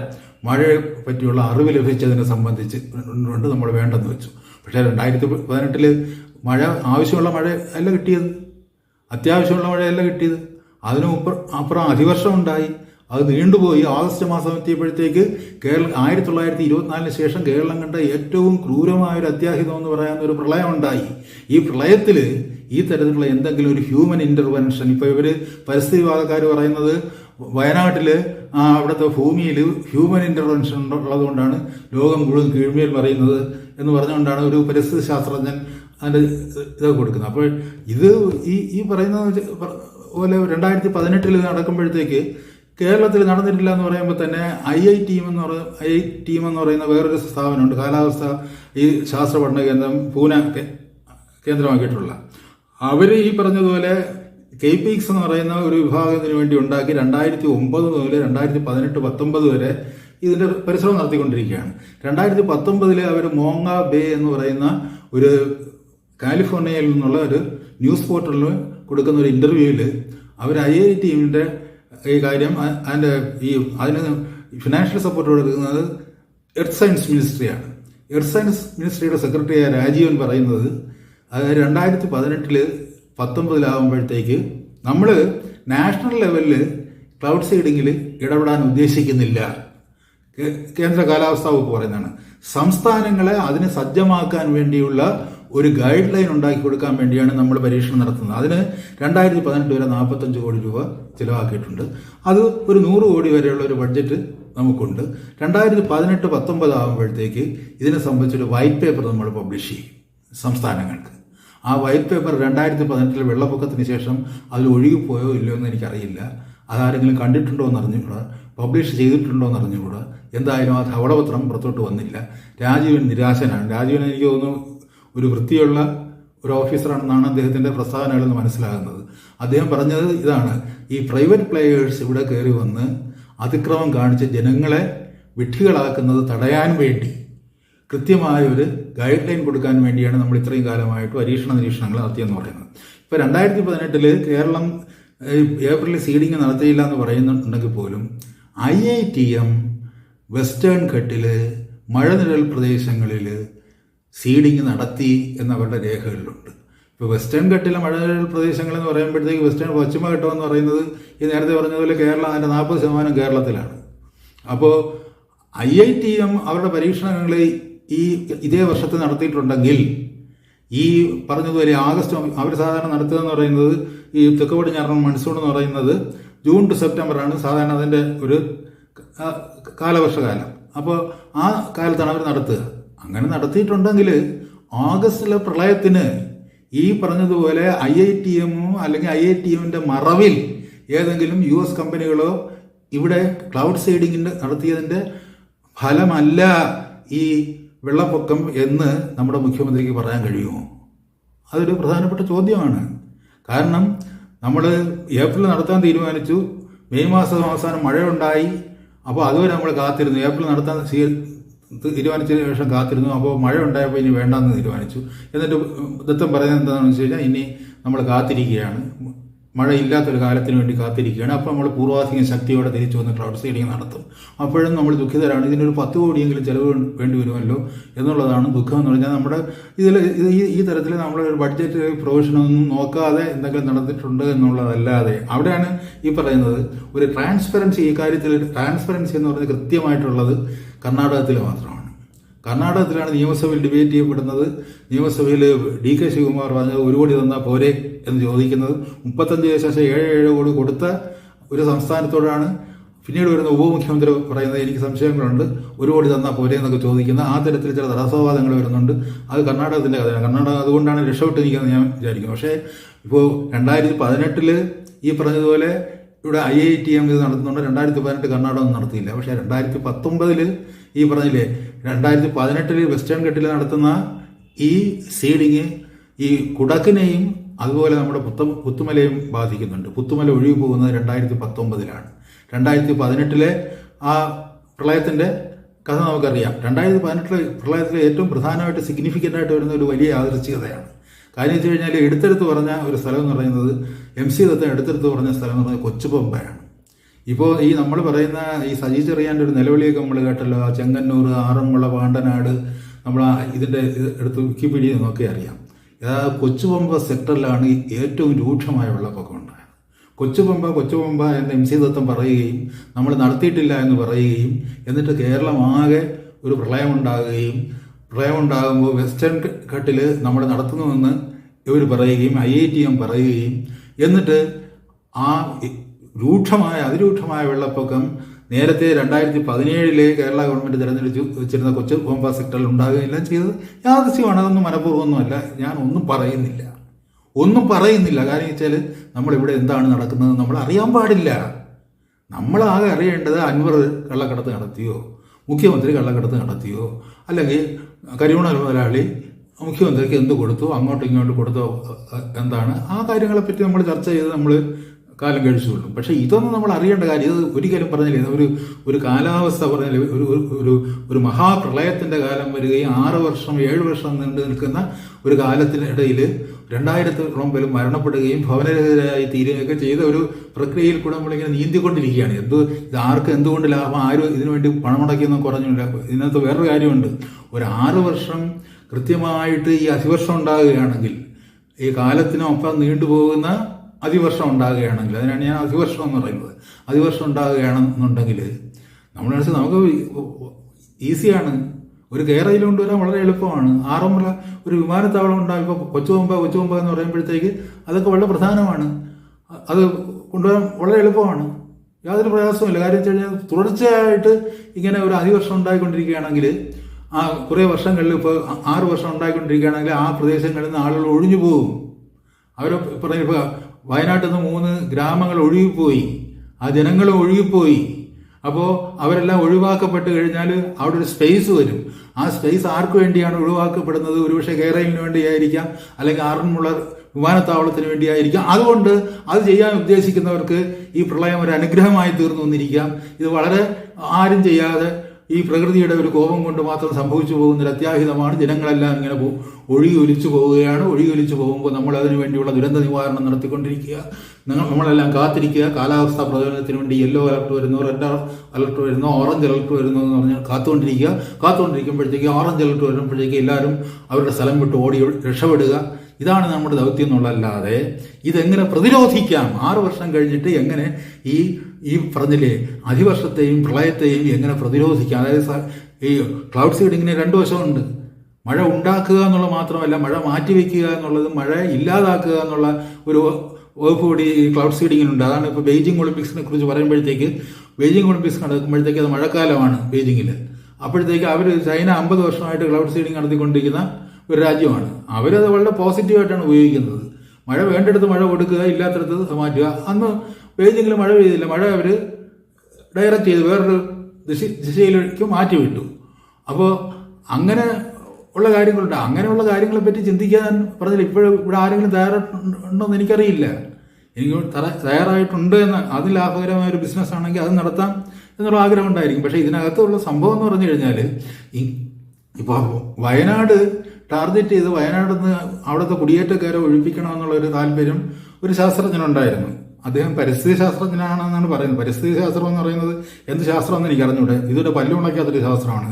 എൻവയോൺമെൻറ്റ് എന്ന് പറയുന്നതിനെ കൃത്യമായിട്ട് ഡിഫൈൻ ചെയ്യണമെങ്കിൽ അത് ആവാസവും അധിവാസവും തമ്മിലുള്ള ഒരു ഇൻട്രാക്ഷൻ എന്നാണ് എൻവയോൺമെൻറ്റ് രൂപപ്പെട്ടു വരുന്നത്. എക്കോസിസ്റ്റം ഇതാണെന്ന് പറഞ്ഞിട്ട് എക്കോസിസ്റ്റം തന്നെയാണ് എൻവയോൺമെൻറ്റ് എന്ന് പറഞ്ഞ് പഠിപ്പിക്കുന്ന ഒരു എൻവയോൺമെൻറ്റൽ സയൻസാണ് നമ്മുടെ യൂണിവേഴ്സിറ്റികളിലുള്ളത്. അത് അവിടെ നിന്നാവും പ്രിപ്പയർ ചെയ്ത് കൊടുത്ത എൻവയോൺമെൻറ്റൽ സയൻസാണ്. അതിലൊരു ശാസ്ത്രവുമില്ല. ഈ പറയുന്ന പരിസ്ഥിതി ശാസ്ത്രജ്ഞൻ പറഞ്ഞാൽ അയാൾ എർത്ത് സയൻറ്റിസ്റ്റ് ആയിരുന്നെങ്കിൽ വേണ്ടിയില്ലായിരുന്നു, അല്ലെങ്കിൽ ക്ലൗഡ് ഫിസിക്സിനെ കുറിച്ച് അയാൾക്ക് എന്തെങ്കിലും പരിജ്ഞാനം ഉണ്ടായിരുന്നെങ്കിൽ വേണ്ടിയില്ലായിരുന്നു അയാൾ എന്തെങ്കിലും പറയുന്നത്. അയാളുടെ ഭാര്യ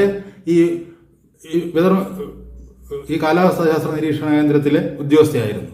അയാൾ പരിസ്ഥിതി ഈ കാലാവസ്ഥാ ശാസ്ത്ര നിരീക്ഷണം കൂടെ ചേരുമ്പോഴത്തേക്ക് വേണമെങ്കിൽ ഒരു വെള്ളപ്പൊക്കം ഉണ്ടാകാം. അത് ഞാൻ പറയാൻ കാരണമൊന്നുമുണ്ടല്ല. ഈ പരിസ്ഥിതി ശാസ്ത്രത്തിന് അമേരിക്കയിൽ നിന്ന് വേണ്ടുവോളം ബഹുമതി കിട്ടിയിട്ടുണ്ട്. അദ്ദേഹം അവിടെ പ്രിൻസ്റ്റണിൽ പോയി ഇതിലൊക്കെ PhD എടുത്തിട്ടുണ്ട്. അതൊക്കെ നല്ല കാര്യമാണ്. ഇന്റർനാഷണലായിട്ട് അംഗീകരിക്കപ്പെടുന്ന ഒരു വലിയ ശാസ്ത്രജ്ഞനെ നമ്മൾ ബഹുമാനിക്കണം. ബഹുമാനത്തിനൊന്നും യാതൊരു കുറവില്ലെങ്കിലും ഒരു കാര്യം പറയേണ്ടത്, അദ്ദേഹത്തിന് ടിറ്റ്ലർ പ്രൈസ് കിട്ടിയിട്ടുണ്ട്, ഒരു വോൾവോ പ്രൈസ് കിട്ടിയിട്ടുണ്ട്. ആ ടിറ്റ്ലർ പ്രൈസ് മുഹമ്മദ് യൂനുസുമായിട്ടാണ് പങ്കുവയ്ക്കുന്നത്. അതിൻ്റെ എമൗണ്ട് എന്ന് പറയുന്നത് $1,40,000 അതിൻ്റെ പ്രൈസ് എമൗണ്ട്. അപ്പോൾ $70,000 വീതം രണ്ടുപേർക്കും $US വീതം അതിൽ നിന്ന് കിട്ടും. അത് കഴിഞ്ഞിട്ട് ഇദ്ദേഹത്തിന് വീണ്ടും ഒരു വോളോ പ്രൈസ് കിട്ടുന്നുണ്ട്. അത് വേറെ സായിപ്പായിട്ട് പങ്കുവയ്ക്കുകയാണ്. അത് എത്ര $250 ലക്ഷം. അപ്പോൾ അതിൽ നിന്ന് $125 ലക്ഷം ഇദ്ദേഹത്തിന് കിട്ടും. അപ്പോൾ ആ തരത്തിൽ ധനകാര്യ ലാഭം ഉണ്ടാക്കിയിട്ടുള്ള ഒരാളാണ്.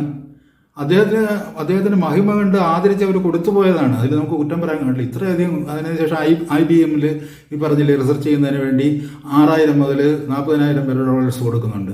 അതിൽ ഏതോ ഒരു വിഭാഗത്തിൽ ഇദ്ദേഹത്തിന് ആ തരത്തിലുള്ള പണവും ലഭ്യമായിട്ടുണ്ട്. ഇതെല്ലാം കിട്ടിയ ഒരു ശാസ്ത്രജ്ഞനാണ് ഇവിടെ വന്നിട്ട് വയനാട്ടിൽ നിന്ന് ആളുകൾ കുടിയിറക്കണം എന്ന് പറയുന്നത്. എന്നിട്ട് അദ്ദേഹം വെതർ മോഡിഫിക്കേഷൻ, ഈ കാലാവസ്ഥാ വ്യതിയാനത്തെക്കുറിച്ചൊക്കെ പറയുന്നുണ്ട്. പക്ഷേ വെതർ മോഡിഫിക്കേഷൻ എന്ന് പറയുന്ന ഒരു പ്രക്രിയ മനുഷ്യനിർമ്മിതമായ ഈ അസ്വസ്ഥതകൾ ഉണ്ടാക്കാൻ സാധ്യമാണോ എന്നുള്ളതിനെ പറ്റി അത് ഇതൊരു അഭിപ്രായം പറഞ്ഞിട്ടില്ല. വയനാട്ടിൽ കുടിയേറ്റക്കാർ പാറ പൊട്ടിക്കുകയോ വീട് വയ്ക്കുകയോ അല്ലെ അവിടെ മുഴുവനും ഈ പറഞ്ഞതുപോലെ ലാൻഡ് സ്ലൈഡ്സ് ഉണ്ടാകുന്ന രീതിയിൽ അവിടെ മുഴുവൻ പരിസ്ഥിതി ദുർബലമായിരിക്കും എന്നുള്ളത് അദ്ദേഹത്തിൻ്റെ ആർഗ്യുമെന്റ്സ് എല്ലാം വകവെച്ച് കൊടുക്കുകയാണ്. പക്ഷെ അദ്ദേഹം ഈ ഭൂമിയിലോട്ട് മാത്രമല്ല ആകാശത്തോട്ട് നോക്കണം. ആകാശത്തോട്ട് നോക്കിയിട്ട് ക്ലൗഡ്സിനെ പറ്റി പറയാൻ തയ്യാറാകണം, വെതറിനെ പറ്റി തയ്യാറാകണം. വെതർ മോഡിഫിക്കേഷൻ എന്ന് പറയുന്ന പ്രക്രിയ ഇന്ത്യയിൽ തുടങ്ങിയിട്ടുണ്ടോ എന്ന് ഒരു അക്ഷരമെങ്കിലും പറയണ്ടേ? പറയുന്നത് കേരളത്തിൽ തുടങ്ങിയിട്ടുണ്ട്, കർണാടകത്തിൽ തുടങ്ങിയിട്ടുണ്ട്, ആന്ധ്രാപ്രദേശിൽ ചെയ്തിട്ടുണ്ട്, ഇവിടെ ഈ പറഞ്ഞില്ലേ മഹാരാഷ്ട്രയിൽ ചെയ്തിട്ടുണ്ട്.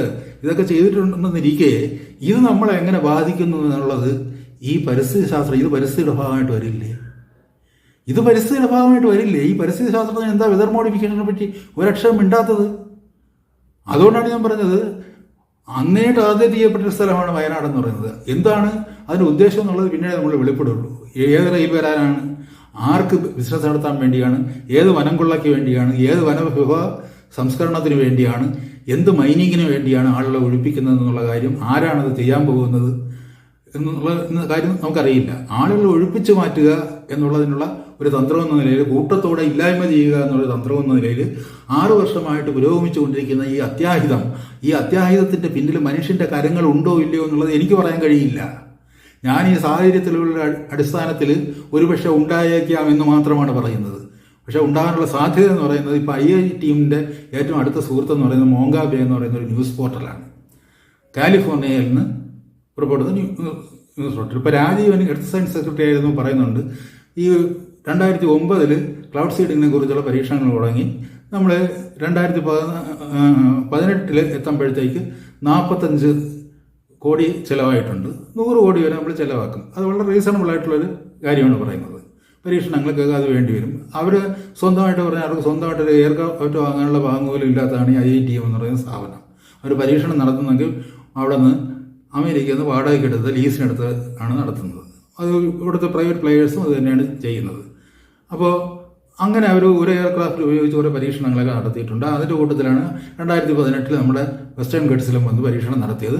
പക്ഷേ ആ വെസ്റ്റേൺ ഗട്ട്സിലാണ് പരീക്ഷണം നടത്തിയെന്ന് പറയുന്നെങ്കിലും ഈ അത്രയ്ക്ക് മഴനിഴൽ പ്രദേശം എന്ന് പറയാനാവാത്ത ഈ കൊച്ചുപമ്പ സെക്ടറിലാണ് അന്ന് ഏറ്റവും രൂക്ഷമായ പ്രളയം ഉണ്ടായത്. കൊച്ചുപമ്പ എന്ന് പറയുന്നത് നേരത്തെ നമ്മൾ കണ്ടെത്തിയിരുന്നൊരു സ്ഥലമാണെന്ന് MC ദത്തൻ ആവർത്തിച്ച് പറയുന്നുണ്ട്. അപ്പോൾ ഈ എന്താണ് ഈ മോങ്കാബേയുടെ ഒരു പ്രസക്തി എന്ന് പറഞ്ഞിട്ട് അപ്പോൾ അതൊരു ന്യൂസ് പോർട്ടലാണ്. ഈ IITയിൽ M രാജീവൻ എന്ന് പറയുന്ന എക്സൈൻസ് സെക്രട്ടറിയും താരാ പ്രഭാകരൻ എന്ന് പറയുന്ന KPXന്റെ ഈ ക്ലൗഡ് സീഡിംഗ് വിഭാഗത്തിൻ്റെതായിട്ടുണ്ടായ ഒരു പ്രത്യേക സെല്ലുണ്ട്. അതിൻ്റെ സെക്രട്ടറി ഡോക്ടർ താരാ പ്രഭാകരനും അതിൽ ഇൻ്റർവ്യൂ കൊടുക്കുന്നുണ്ട്. ഇൻ്റർവ്യൂ എടുക്കുമ്പോൾ അവരുടെ പരാതികളുള്ളത് നമുക്ക് സ്വന്തമായിട്ട് ഈ പറഞ്ഞില്ലേ ആയുധമൊന്നും ഇല്ലാത്തതുകൊണ്ട് ഈ കാര്യത്തിൽ ആയുധം കയ്യിലില്ലാത്തവൻ അടരാടുന്നത് എങ്ങനെ എന്നുള്ള അവസ്ഥയിലാണ് 2019 നമ്മളെത്തി നിൽക്കുന്നത് എന്നൊക്കെ അവർ പറയുന്നുണ്ട്. അപ്പോൾ അത് പ്രൈവറ്റ് പ്ലേയേഴ്സാണ് നടത്തുന്നത്. അപ്പോൾ പ്രൈവറ്റ് പ്ലേയേഴ്സുമായിട്ട് സഹകരിക്കാൻ പാടില്ലെന്ന് രാജ്യവും പറയുന്നുണ്ട്. അവരുടെ ഇഷ്ടത്തിന് വിട്ടുകൊടുക്കാൻ പാടില്ലെന്ന് പറഞ്ഞിട്ടുണ്ട്. പക്ഷേ അവരിത് ഇവിടെ നടത്തിക്കൊണ്ടിരിക്കുകയാണ്. അത് ഈ IITയിലെ മീനു മേനോനെന്ന് പറയുന്ന ഒരു ലേഖിക്ക് കൊടുത്ത ഒരു അഭിമുഖത്തിൽ രാജീവനും താരാ പ്രഭാകരനും ഇതൊക്കെ പറയുന്നുണ്ട്, ഇതൊക്കെ സമ്മതിക്കുകയും ചെയ്യുന്നുണ്ട്. അപ്പോൾ അത് കഴിഞ്ഞതിന് ശേഷം അന്ന് പറഞ്ഞാൽ ഈ പണത്തിന് വലിയ ഞെരുക്കമായിരുന്നു. ഇപ്പോൾ ഏറ്റവും കൂടുതൽ ഈ മോങ്കാബേയുടെ ഈ ആസ്ഥാനം എന്ന് പറയുന്നത് കാലിഫോർണിയയിലാണ്. കാലിഫോർണിയയിൽ നിന്ന് പുറപ്പെടുന്ന മോങ്കാബേക്ക് മറ്റ് 2 രാജ്യങ്ങളിലെ അവരുടേതായിട്ടുള്ള ബ്യൂറോകളുള്ളൂ. അതിൽ ഒരു രാജ്യം ഇന്ത്യയാണ്, മറ്റൊരു രാജ്യം ഇന്തോനേഷ്യയാണ്. ഇന്തോനേഷ്യയിൽ നമ്മുടെ മുഖ്യമന്ത്രി പോയത് ഈ മെയ് മാസത്തിലാണ്. അവിടെ മെയ് 24 ആകുമ്പോഴത്തേക്ക് ഒരു വലിയ വെള്ളപ്പൊക്കം ഉണ്ടായതിനു ശേഷം അവിടെ നിന്ന് അതിനെ റീഡയറക്റ്റ് ചെയ്യാനായിട്ട് ശ്രമിക്കുകയാണ്. അപ്പോൾ ഇന്തോനേഷ്യ എന്ന് പറയുന്നത് ഈ പറഞ്ഞതുപോലെ ഈ ഇവരുടെ ഒരു കളിക്ക്, കാലിഫോർണിയയുടെ കളിക്ക് നിൽക്കുന്ന ഒരു രാജ്യമായിട്ടാണ് നമ്മൾ മനസ്സിലാക്കാൻ കഴിയുക. അപ്പോൾ അവർക്ക് ഈ പറഞ്ഞ അവരിപ്പോഴും ക്ലൗഡ് സപ്രഷന് വേണ്ടി ഉള്ള നീക്കങ്ങൾ നടത്തുകയാണ്. ഇന്തോനേഷ്യയിൽ പറഞ്ഞില്ലേ, സുമാട്രയിൽ വെള്ളപ്പൊക്കം ഉണ്ടായി. നമ്മുടെ മുഖ്യമന്ത്രി ചെല്ലുന്നതെല്ലാം വെള്ളപ്പൊക്കമാണ്. ഇവിടെ നിന്ന് പോയി അങ്ങ് എന്നപ്പോഴത്തേക്ക് അവിടെയും വെള്ളപ്പൊക്കം, ഇന്തോനേഷ്യയിലും വെള്ളപ്പൊക്കം. അപ്പോൾ അദ്ദേഹം വെറുതെ യാദൃശ്ചികമായിട്ട് നിഷ്കളങ്കനായിട്ട് ഈ ഇന്തോനേഷ്യയിൽ തന്നെ പോകാമെന്ന് വിചാരിച്ച ആയിരിക്കാം. കാര്യം വെച്ച് കഴിഞ്ഞാൽ ഇതിൻ്റെ ഒരു കേന്ദ്രം എന്ന് പറയുന്നത് ഇന്റർനാഷണലായിട്ട് ഒരു ഈ ക്ലൗഡ് സീഡിങ് എഫേർട്സിൻ്റെ ഒരു കേന്ദ്രം എന്ന് പറയുന്നത് കാലിഫോർണിയയാണ്. അവിടെ നിന്ന് പുറപ്പെടുന്ന ന്യൂസ് പോർട്ടലാണ് ഈ മോങ്കാബേ എന്ന് പറയുന്നത്. ആ മോങ്കാബേയിൽ 102 സ്റ്റാഫാണുള്ളത്. അതിൽ 22 പേര് മലയാളികളാണ്. 22 പേര് അതിൽ മലയാളികളാണ്. 102 പേര് അന്തർദേശീയ തലത്തിൽ അവർക്ക് ആകെയുള്ളതാണ്. അതിൻ്റെ ബോർഡ് ഡയറക്ടേഴ്സെല്ലാം യു എസ് ഒരു ഇന്തോനേഷ്യനുണ്ട്. അതിലൊന്നും ഇന്ത്യക്കാരില്ല. പക്ഷെ സ്റ്റാഫ് എന്ന് പറയുന്നത് 24 പേര്. അതിൽ ഈ മീനു മേനോനും ഈ ആർട്ടിക്കിളിൽ ഫോട്ടോ എടുത്തിട്ട്, അതായത് ഈ മേഘങ്ങൾ എങ്ങനെയാണ് വെസ്റ്റേൺ ഘട്ടിൽ കേരളത്തിലേക്ക് പോകുന്നതെന്ന് പറഞ്ഞൊരു ഫോട്ടോ അവരെടുത്ത് കൊടുത്തിട്ടുണ്ട്. അത് എടുത്തു കൊടുത്ത രാജീവ് സ്വാരിലൊന്നും ആ സ്റ്റാഫിലെ റിപ്പോർട്ടേഴ്സ് വരുന്നില്ല. അവരുൾപ്പെടാതെ തന്നെ 22 സ്റ്റാഫ് റിപ്പോർട്ടേഴ്സ് മലയാളികളായിട്ട് ഈ സ്ഥാപനത്തിനുണ്ട്. ഇപ്പോൾ ഏറ്റവും ഒടുവിൽ ഞാൻ ഇത് പറഞ്ഞുകൊണ്ട് വരുന്നത്, ഇപ്പം നമ്മളിവിടെ എത്തി നിൽക്കുകയാണ്, അതവിടെ കൺക്ലൂഡ് ചെയ്യുകയാണ്. ഇപ്പോൾ ഏറ്റവും ഒടുവിൽ ISROയും നാസയും കൂടെ ചേർന്ന് ഒരു സംയുക്ത ഉപഗ്രഹ പ്രസ്ഥാനം ഉണ്ടാക്കിയിരിക്കുകയാണ്. ഒരു സാറ്റലൈറ്റ് ഉണ്ടാക്കുകയാണ്. ആ satellite, the satellite making is done in California. Mongabay is in California. Satellite making is done in California. അതിൽ നമ്മുടെ ഒരു റഡാറും പിന്നെ മറ്റേ ഇത് മുകളിലിട്ട് ഉന്തി അയക്കാൻ വേണ്ടിയുള്ള സംഭവങ്ങളൊക്കെ ISRO സംഭാവന ചെയ്യും. ഇപ്പോൾ ഞാൻ അത് ദത്തനുമായിട്ട് റിലേറ്റ് ചെയ്യുന്നില്ല. ദത്തൻ ISROയിൽ നിന്ന് ഒന്നൊരു സയന്റിസ്റ്റ് ആയതുകൊണ്ട് ഇപ്പോൾ ISROയും നേസയും കൂടെ ചേർന്ന് ഒരു കൂട്ടു സംരംഭം തുടങ്ങുകയാണ്. ഒരു കൂട്ടുപഗ്രഹം. ആ കൂട്ടുപഗ്രഹത്തിന് ഇപ്പോൾ ഇന്നലെ വരെ 45 കോടി കൊടുത്തു കേന്ദ്ര ഗവൺമെന്റ്, 100 കോടി കൊടുക്കുമെന്ന് M രാജീവൻ പറയുന്നു. ഇപ്പോൾ 2000 കോടി രൂപ ഈ കൂട്ടു സംരംഭത്തിന് വേണ്ടി കൊടുക്കുകയാണ്. ഇവരുടെ പഠനവും ഇത് തന്നെയാണ്. ലാൻഡ് സ്ലൈഡ്സ് എങ്ങനെ ഉണ്ടാകുന്നു, സുനാമി എങ്ങനെ ഉണ്ടാകുന്നു, എർത്ത് മുഴുവനും പറഞ്ഞ ഗ്ലേസിയേഴ്സ് മറ്റെല്ലാം ഒരു ലോകം മുഴുവനും അവർ പോവുകയാണ്. ഇന്ത്യക്കാരും കൂടെ പോവുകയാണ്. ഇതിനാണോ ഇന്ത്യയിൽ നിന്ന് ആൾ പോകുന്നതിനാണെന്ന് എനിക്ക് അറിഞ്ഞുകൂടാ. പക്ഷേ മറ്റവർ നേരത്തെ അവർ ക്ലൗഡ് ഫിസിക്സിൽ നേരത്തെ വലിയ ഗവേഷണം നടത്തിക്കൊണ്ടിരിക്കുകയാണ് നേസ. കേരളത്തിൽ നടന്ന ഈ വെള്ളപ്പൊക്കത്തെ പറ്റി തന്നെ അവർക്ക് കൃത്യമായിട്ടുള്ള ചില ധാരണകളൊക്കെ ഉണ്ട്. അപ്പം നേസയും ISROയും തമ്മിലുള്ള ഒരു കൂട്ടുകെട്ട് നമ്മുടെ രാജ്യത്തിന് ഗുണകരമായിരിക്കുമോ അതിനുവേണ്ടി നമ്മൾ 2000 കോടി ചെലവാക്കാൻ തയ്യാറാണ്. പക്ഷെ നമുക്ക് ക്ലൗഡ് സീഡിങ് നടത്തി, അത് പറഞ്ഞില്ലേ, ക്ലൗഡ് സീഡിങ് സപ്രസ് ചെയ്യാനായിട്ട്, അല്ല മഴ സപ്രസ് ചെയ്യാനായിട്ടാണ്, അതിവർഷം സപ്രസ് ചെയ്യാനോ അല്ലെങ്കിൽ വരൾച്ച ഇല്ലാതാക്കാനോ, ഇത് 2 തരത്തിൽ ഉപയോഗിക്കാം. ഈ ഏതെങ്കിലും തരത്തിൽ ഉപയോഗിക്കാൻ വേണ്ടി ഇന്ത്യ ഗവൺമെൻറ് കഷ്ടിച്ച് ഈ 15 വർഷത്തിനിടെ എടുത്തത് 45 കോടിയാണ്. പക്ഷേ ഇപ്പോൾ പറഞ്ഞിരിക്കുന്നത് ഈ സെപ്റ്റംബർ 13 ഡെക്കാൻ ഹെറാൾഡിൽ ഒരു വാർത്ത വന്നിട്ടുണ്ട്. എന്താണ്? ഇന്ത്യ വെള്ളപ്പൊക്കത്തെ സപ്രസ് ചെയ്യാനുള്ള ഒരു പദ്ധതിയായിട്ട് മുന്നോട്ട് പോവുകയാണ്. അത് എർത്ത് സയൻസിന് പുതിയൊരു ഡയറക്ടർ വന്നിട്ടുണ്ട്, M രവിചന്ദ്രൻ. മറ്റേ M രാജീവനായിരുന്നു. ഇതാരും മലയാളിയാണോ തമിഴാണോ എന്ന് എനിക്ക് അറിഞ്ഞൂടാ. M രവിചന്ദ്രൻ പറയുന്നത് കട്ടയ്ക്ക് പറയണം, 5 വർഷത്തിനുള്ളിൽ നമ്മൾ ഇവിടെ വെതർ കൺട്രോൾ ചെയ്തിരിക്കും. ഇവിടെ അതിവർഷവും ഉണ്ടാകില്ല, വരൾച്ചയും ഉണ്ടാകില്ല. അതിനുവേണ്ടിയുള്ള എല്ലാ സംവിധാനങ്ങളും നമുക്കുണ്ടാകും എന്ന് അത്ര കട്ടയ്ക്ക് പറയാനായിട്ട് ഈ 5 വർഷം കൊണ്ട് പറഞ്ഞാൽ ഈ 2009 തുടങ്ങി 2019 എത്തിയിട്ടും ഈ പറഞ്ഞതുപോലെ ധവളപത്രം ഇറക്കാൻ കഴിയാത്ത ഒരു മീറ്റിയോറോളജിക്കൽ ഡിപ്പാർട്ട്മെന്റ്, അല്ലെങ്കിൽ അവരുടെ തന്നെ ക്ലൗഡ് സീഡിംഗ് ഡിപ്പാർട്ട്മെന്റ് അങ്ങനെ പറഞ്ഞുകൊണ്ടിരിക്കുമ്പോൾ പിന്നീട് കടന്നു വരുന്നൊരു എർത്ത് സയൻസ് സെക്രട്ടറി പറയാണ് 2000 കോടി നമ്മൾ ചിലവാക്കാൻ തയ്യാറാണ് എന്ന് പറയാണ്. അത് നേസയുമായിട്ട് ചേർന്ന്. നേസ എന്താണെന്ന് സാമാന്യമായിട്ടുള്ള എല്ലാവർക്കും അറിയാം. ഇത് ആരുടെ താല്പര്യത്തിന് വേണ്ടിയാണ് എന്നൊരു ചോദ്യം ഈ അവസരത്തിൽ ഞാൻ നിങ്ങളുടെ മുന്നിൽ വയ്ക്കുകയാണ്. ആരുടെ താല്പര്യത്തിനുണ്ട്? കാര്യം വെച്ച് കഴിഞ്ഞാൽ ശരിക്കും അതിവർഷം ഉണ്ടായാൽ അതിനെ നിയന്ത്രിക്കാൻ പറ്റും. അതിനുള്ള സംവിധാനം, വെതർ മോഡിഫിക്കേഷൻ അതിന് 2 ഭാഗങ്ങളുണ്ട്. അതിൽ ഒരു ഭാഗം ഇവിടെ നടന്നിട്ടുണ്ട്. അത് വെതർ മോഡിഫിക്കേഷൻ നടത്തിയാണോ ഇവിടെ വെള്ളപ്പൊക്കം ഉണ്ടായത് എന്നൊന്നും ഞാൻ പറയുന്നില്ല. ഇത് ദൃക്സാക്ഷികളാരുമില്ല. ഇപ്പോൾ കർണാടകത്തിലാണെങ്കിൽ ദൃക്സാക്ഷികളുണ്ട്. അവർ നിയമസഭയിൽ ചർച്ച ചെയ്യുന്നു, പ്രമേയം പാസ്സാക്കുന്നു, ഡിബേറ്റ് ചെയ്യുന്നു. DK ശിവകുമാർ പറയുന്നു അത്ര വലിയ കളിയൊന്നും വേണ്ട, ചെറിയ കളി മതി എന്ന് പറയുന്നു. അവിടെ സിദ്ധരാമയ്യ 35 77 കോടിയുടെ പദ്ധതി അനുവദിച്ചു കൊടുക്കുന്നു. അവിടെ ഹോയ്സാല എന്ന് പറയുന്ന ഒരു കെട്ടിട നിർമ്മാണ കമ്പനി, അവർ കൊച്ചിയിലും ബാംഗ്ലൂരും ശാഖകളുണ്ട്, ഹോയ്സാല എന്ന് പറയുന്ന ആ കെട്ടിട നിർമ്മാണ കമ്പനി കണ്ടാണ് ഇതിനിടയ്ക്ക് ഇത് പറയുന്നുണ്ട്, നമ്മൾ ക്ലൗഡ് സീഡിങ് നടത്തും, ഇപ്പോൾ ജനറേറ്റർ ഉപയോഗിച്ചിട്ട് ഈ ക്ലൗഡ് സീഡിങ് നടത്തുമെന്നാണ് ദത്തൻ എന്ന് പറഞ്ഞത് 2017 ഒക്ടോബറിൽ. അങ്ങനെ ക്ലൗഡ് സീഡിങ് നടത്തുന്നതിന് എന്തിനാ ഒരു പ്രൈവറ്റ് പ്ലെയർ? അതിന് നമ്മളൊരു പ്രൈവറ്റ് കമ്പനിയെ കണ്ടെത്തി വെച്ചിട്ടുണ്ടെന്നാണ് പറഞ്ഞത്. അതിന് പ്രൈവറ്റ് പ്ലെയറുടെ കാര്യമൊന്നുമില്ല. അത് നടത്തിയ വിഫലമാണെന്നുള്ള കാര്യം ഇവിടുത്തെ KSEBക്കാർക്ക് നന്നായിട്ട് അറിയാം. അവർ പലതവണ പരീക്ഷിച്ചിട്ടുള്ളതാണ്.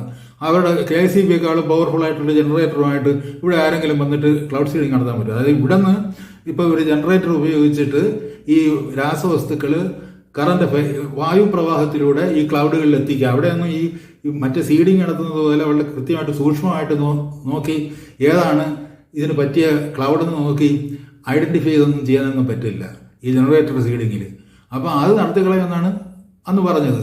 അത് പമ്പയിൽ നടത്തുമെന്നാണ് പറഞ്ഞത്. പക്ഷെ പമ്പയിൽ എന്തായാലും അത് നടത്തിയാലും ഇല്ലെങ്കിലും രൂക്ഷമായിട്ടുള്ള വെള്ളപ്പൊക്കം ഉണ്ടായി. ആ സെക്ടറിൽ ഇപ്പോഴും എനിക്ക് സജിച്ചെറിയാൻ്റെ നിലവിളിയുണ്ട്. അയ്യോ എന്നത് ആ വെള്ളം വന്നുകൊണ്ട് പോകണേ എന്ന് പറഞ്ഞ് ഭയങ്കര നിലവിളിയായിരുന്നു. അത് പമ്പ സെക്ടറിൽ, കൊച്ചുപമ്പ സെക്ടറിലാണ് നടന്നത്. അപ്പോൾ ഇതൊക്കെയാണ് അതിൻ്റെ വസ്തുത. ഇപ്പോൾ ഇവിടെ നമ്മളിങ്ങനെ എത്തിപ്പെട്ട് നിൽക്കുകയാണ്. അപ്പോൾ വിജയമാഷിനെ അനുസ്മരിക്കുമ്പോൾ ഈ കാര്യം പറയാതെ മുന്നോട്ട് പോകാൻ പറ്റില്ല. എന്ന് വെച്ചാൽ നമ്മൾ വലിയ വലിയ ആപത്തുകളിലേക്ക് ചെന്ന് വീഴുകയാണ്. നമ്മൾ അത് തിരിച്ചറിയപ്പെടാതെ വേണം. കോവിഡ് വരുന്നു, കോവിഡ് വാക്സിനേഷൻ വരുന്നു. ഇത് എത്രത്തോളം ഒരു ആരോഗ്യകരമായ ഒരു പ്രസ്ഥാനമായി നമ്മൾ കൊണ്ടുപോയി അതിൻ്റെ ഇടയിൽ നമ്മൾ മറ്റേ അതോ ഇതൊക്കെ കച്ചവടം ചെയ്ത് അല്ലെങ്കിൽ ഈ ടെസ്റ്റിനുള്ള സാമഗ്രികൾ വായിച്ചും നമ്മൾ കുറച്ചൊക്കെ അതിൻ്റെ ഇടനിലക്കാരൻ കുറച്ച് കോടികളൊക്കെ വെട്ടിച്ചിട്ടുണ്ട്. സ്വാഭാവികമായിട്ടും നമ്മൾ അതിനു വേണ്ടിയാണല്ലോ ഭരണത്തിൽ വരുന്നത്. അല്ലെങ്കിൽ നമ്മൾ ഭരണാധികാരികൾ അതിന് സാമർഥ്യമില്ലാത്ത നമ്മൾ എന്തിനാ ഭരണത്തിലെടുക്കുന്നത്? പൊതുജനങ്ങളുടെ ഖജനാവ് കൊള്ള ചെയ്യാൻ ശേഷിയില്ലാത്തവനെ എന്തിനു നമ്മൾ ഭരണാധികാരികളാക്കണം എന്നൊരു ചോദ്യം നമ്മുടെ മുന്നിലുണ്ട്. അത് ആരും മോശക്കാരല്ല. ഇപ്പോൾ അവിടെ പറഞ്ഞില്ല, കർണാടകത്തിൽ തന്നെ ഒരു കോൺഗ്രസ് മെമ്പർ എന്നുള്ള രീതിയിലാണ് അയാൾ കൊമ്പുകുലിക്ക് കൊണ്ട് അയാൾ ഈ മുഴുവൻ ഇത് കോളിവാദം നടത്തുന്നത് ഇതിനു വേണ്ടി. പിന്നെ BJP ഗവൺമെൻറ്റാണ് ഈ തരത്തിൽ ഇപ്പോൾ 2000 കോടി അനുവദിച്ചു കൊടുത്തിരിക്കുന്നത്. പിന്നെ നമ്മുടെ മുഖ്യമന്ത്രിയെ സംബന്ധിച്ചിടത്തോളം നമ്മുടെ മുഖ്യമന്ത്രിക്ക് അങ്ങനെ പ്രത്യേകിച്ച് നിർദ്ദേശങ്ങൾ അദ്ദേഹം എന്തുകൊണ്ടോ അറിഞ്ഞുകൂടാ. ഇപ്പോൾ ഇന്തോനേഷ്യയിൽ ഒരു വിസിറ്റ് ആവാം, ഒരു കുടുംബസമേതം വിസിറ്റ് ചെയ്യാമെന്ന് പറയുമ്പോഴത്തേക്ക് ഇന്തോനേഷ്യയിലേക്ക് പോകുന്നു. മോങ്കാവെ ഇന്തോനേഷ്യ ഒരു ഏക, അതായത് ലാറ്റിൻ അമേരിക്കൻ രാജ്യങ്ങളും ഇന്ത്യയും കഴിഞ്ഞാൽ പിന്നെ ഇന്തോനേഷ്യയിൽ മാത്രമേ മോങ്കാവെക്ക് ഒരു ബ്യൂറോ ഉള്ളൂ. മോങ്കാവെ കാലിഫോർണിയയിലാണ്. അവരാണ് ഇതിൻ്റെ ആധികാരികമായ റിപ്പോർട്ട് കൊടുക്കുന്നത്. അവിടെ തന്നെയാണ് ഇവരുടെ ഈ ഉപഗ്രഹം 2 ISR നാസർ എന്ന് പറയുന്ന ഉപഗ്രഹ സംവിധാനം ഉണ്ടാകുന്നത്. അവിടെ ഈ സമയത്ത് ഈ ദുബായിൽ വെള്ളപ്പൊക്കം കഴിഞ്ഞപ്പോഴത്തേക്ക് നമ്മുടെ മുഖ്യമന്ത്രി അവിടെ ചെന്നപ്പോഴത്തേക്ക് മെയ് 24 അതിന് മുമ്പ് അദ്ദേഹം അവിടെ നിന്ന് മടങ്ങി വന്ന് മെയ് 24 ആകുമ്പോഴത്തേക്ക് അവിടെ സുമാട്രയിലും മറ്റൊക്കെ വെള്ളപ്പൊക്കം ഉണ്ടാകുന്നുണ്ട് ഇന്തോനേഷ്യയിൽ. അപ്പോൾ അവരത് പരീക്ഷിച്ച് നോക്കുകയാണ് എങ്ങനെ വെള്ളപ്പൊക്കം സപ്രസ് ചെയ്യാൻ പറ്റുമെന്നുള്ള കാര്യത്തിൻ്റെ പരീക്ഷണം അവിടെ തുടങ്ങി. ഇപ്പോൾ ഈ സെപ്റ്റംബറിൽ നമ്മൾ ഡെക്കാൻ ഹെറാൾഡ് സെപ്റ്റംബർ 13 റിപ്പോർട്ട് ചെയ്തിരിക്കുന്നത് ഇവിടെ റെയിൻ സപ്രഷൻ്റെ പ്രോജക്റ്റ് ആരംഭിക്കുകയാണ്. അതും ഇതുപോലെയുള്ള ഏതെങ്കിലും തരത്തിൽ ഈ നമുക്ക് ബെനിഫിഷ്യറി ആയിട്ടുള്ള സംഭവമാണോ അതോ നമ്മളെ വിഴുങ്ങാൻ വേണ്ടിയുള്ള, അതായത് നമ്മൾ നാസയുമായിട്ടാണ് ചേർന്ന്, ഇത് NASA നാസ എന്ന് പറയുന്നത് നമുക്ക് അറിയാവുന്നതാണ്, അതോ ISR ആയിട്ട് എങ്ങനെ കൂട്ടിച്ചേരുമെന്ന് എനിക്ക് മനസ്സിലാവുന്നില്ല. അതുകൊണ്ടാണ് ISR എന്ന് പറയുന്നത് നമ്മുടെ ഒരു അഭിമാനമായിരുന്നു. ഇത് അതിൻ്റെ ഒരു വാലായിട്ട്, നാസയുടെ ഒരു വാലായിട്ട് ISR കൂടി അതിൽ പറ്റിച്ചേർന്ന് പോകുന്നു എന്ന് പറയുമ്പോൾ നമ്പിനാരായണനെയും ശശികുമാരനെയും പോലും ബഹുമാനിക്കാൻ തോന്നിപ്പോകുന്നു. അവർ പോലും അത്രയും വലിയ കുഴപ്പങ്ങളൊന്നും ചെയ്തിട്ടില്ല ഈ ഇങ്ങനൊരു കൂട്ടുകെട്ടിനേക്കാളും. അങ്ങനെ ഒരു അവസ്ഥയിലാണ് നമ്മൾ എത്തിച്ചേർന്നിരിക്കുന്നത്. അതുകൊണ്ടാണ് പറഞ്ഞത് മാഷ് 2007 ഒക്ടോബർ 3 ഈ ഒരു മധ്യാഹ്നത്തിൽ മരിച്ചു വീഴുമ്പോൾ മാഷ് സംസാരിച്ചു കൊണ്ടിരിക്കുന്നത് വരാനിരിക്കുന്ന വിപത്തുകളെ പറ്റിയാണ്.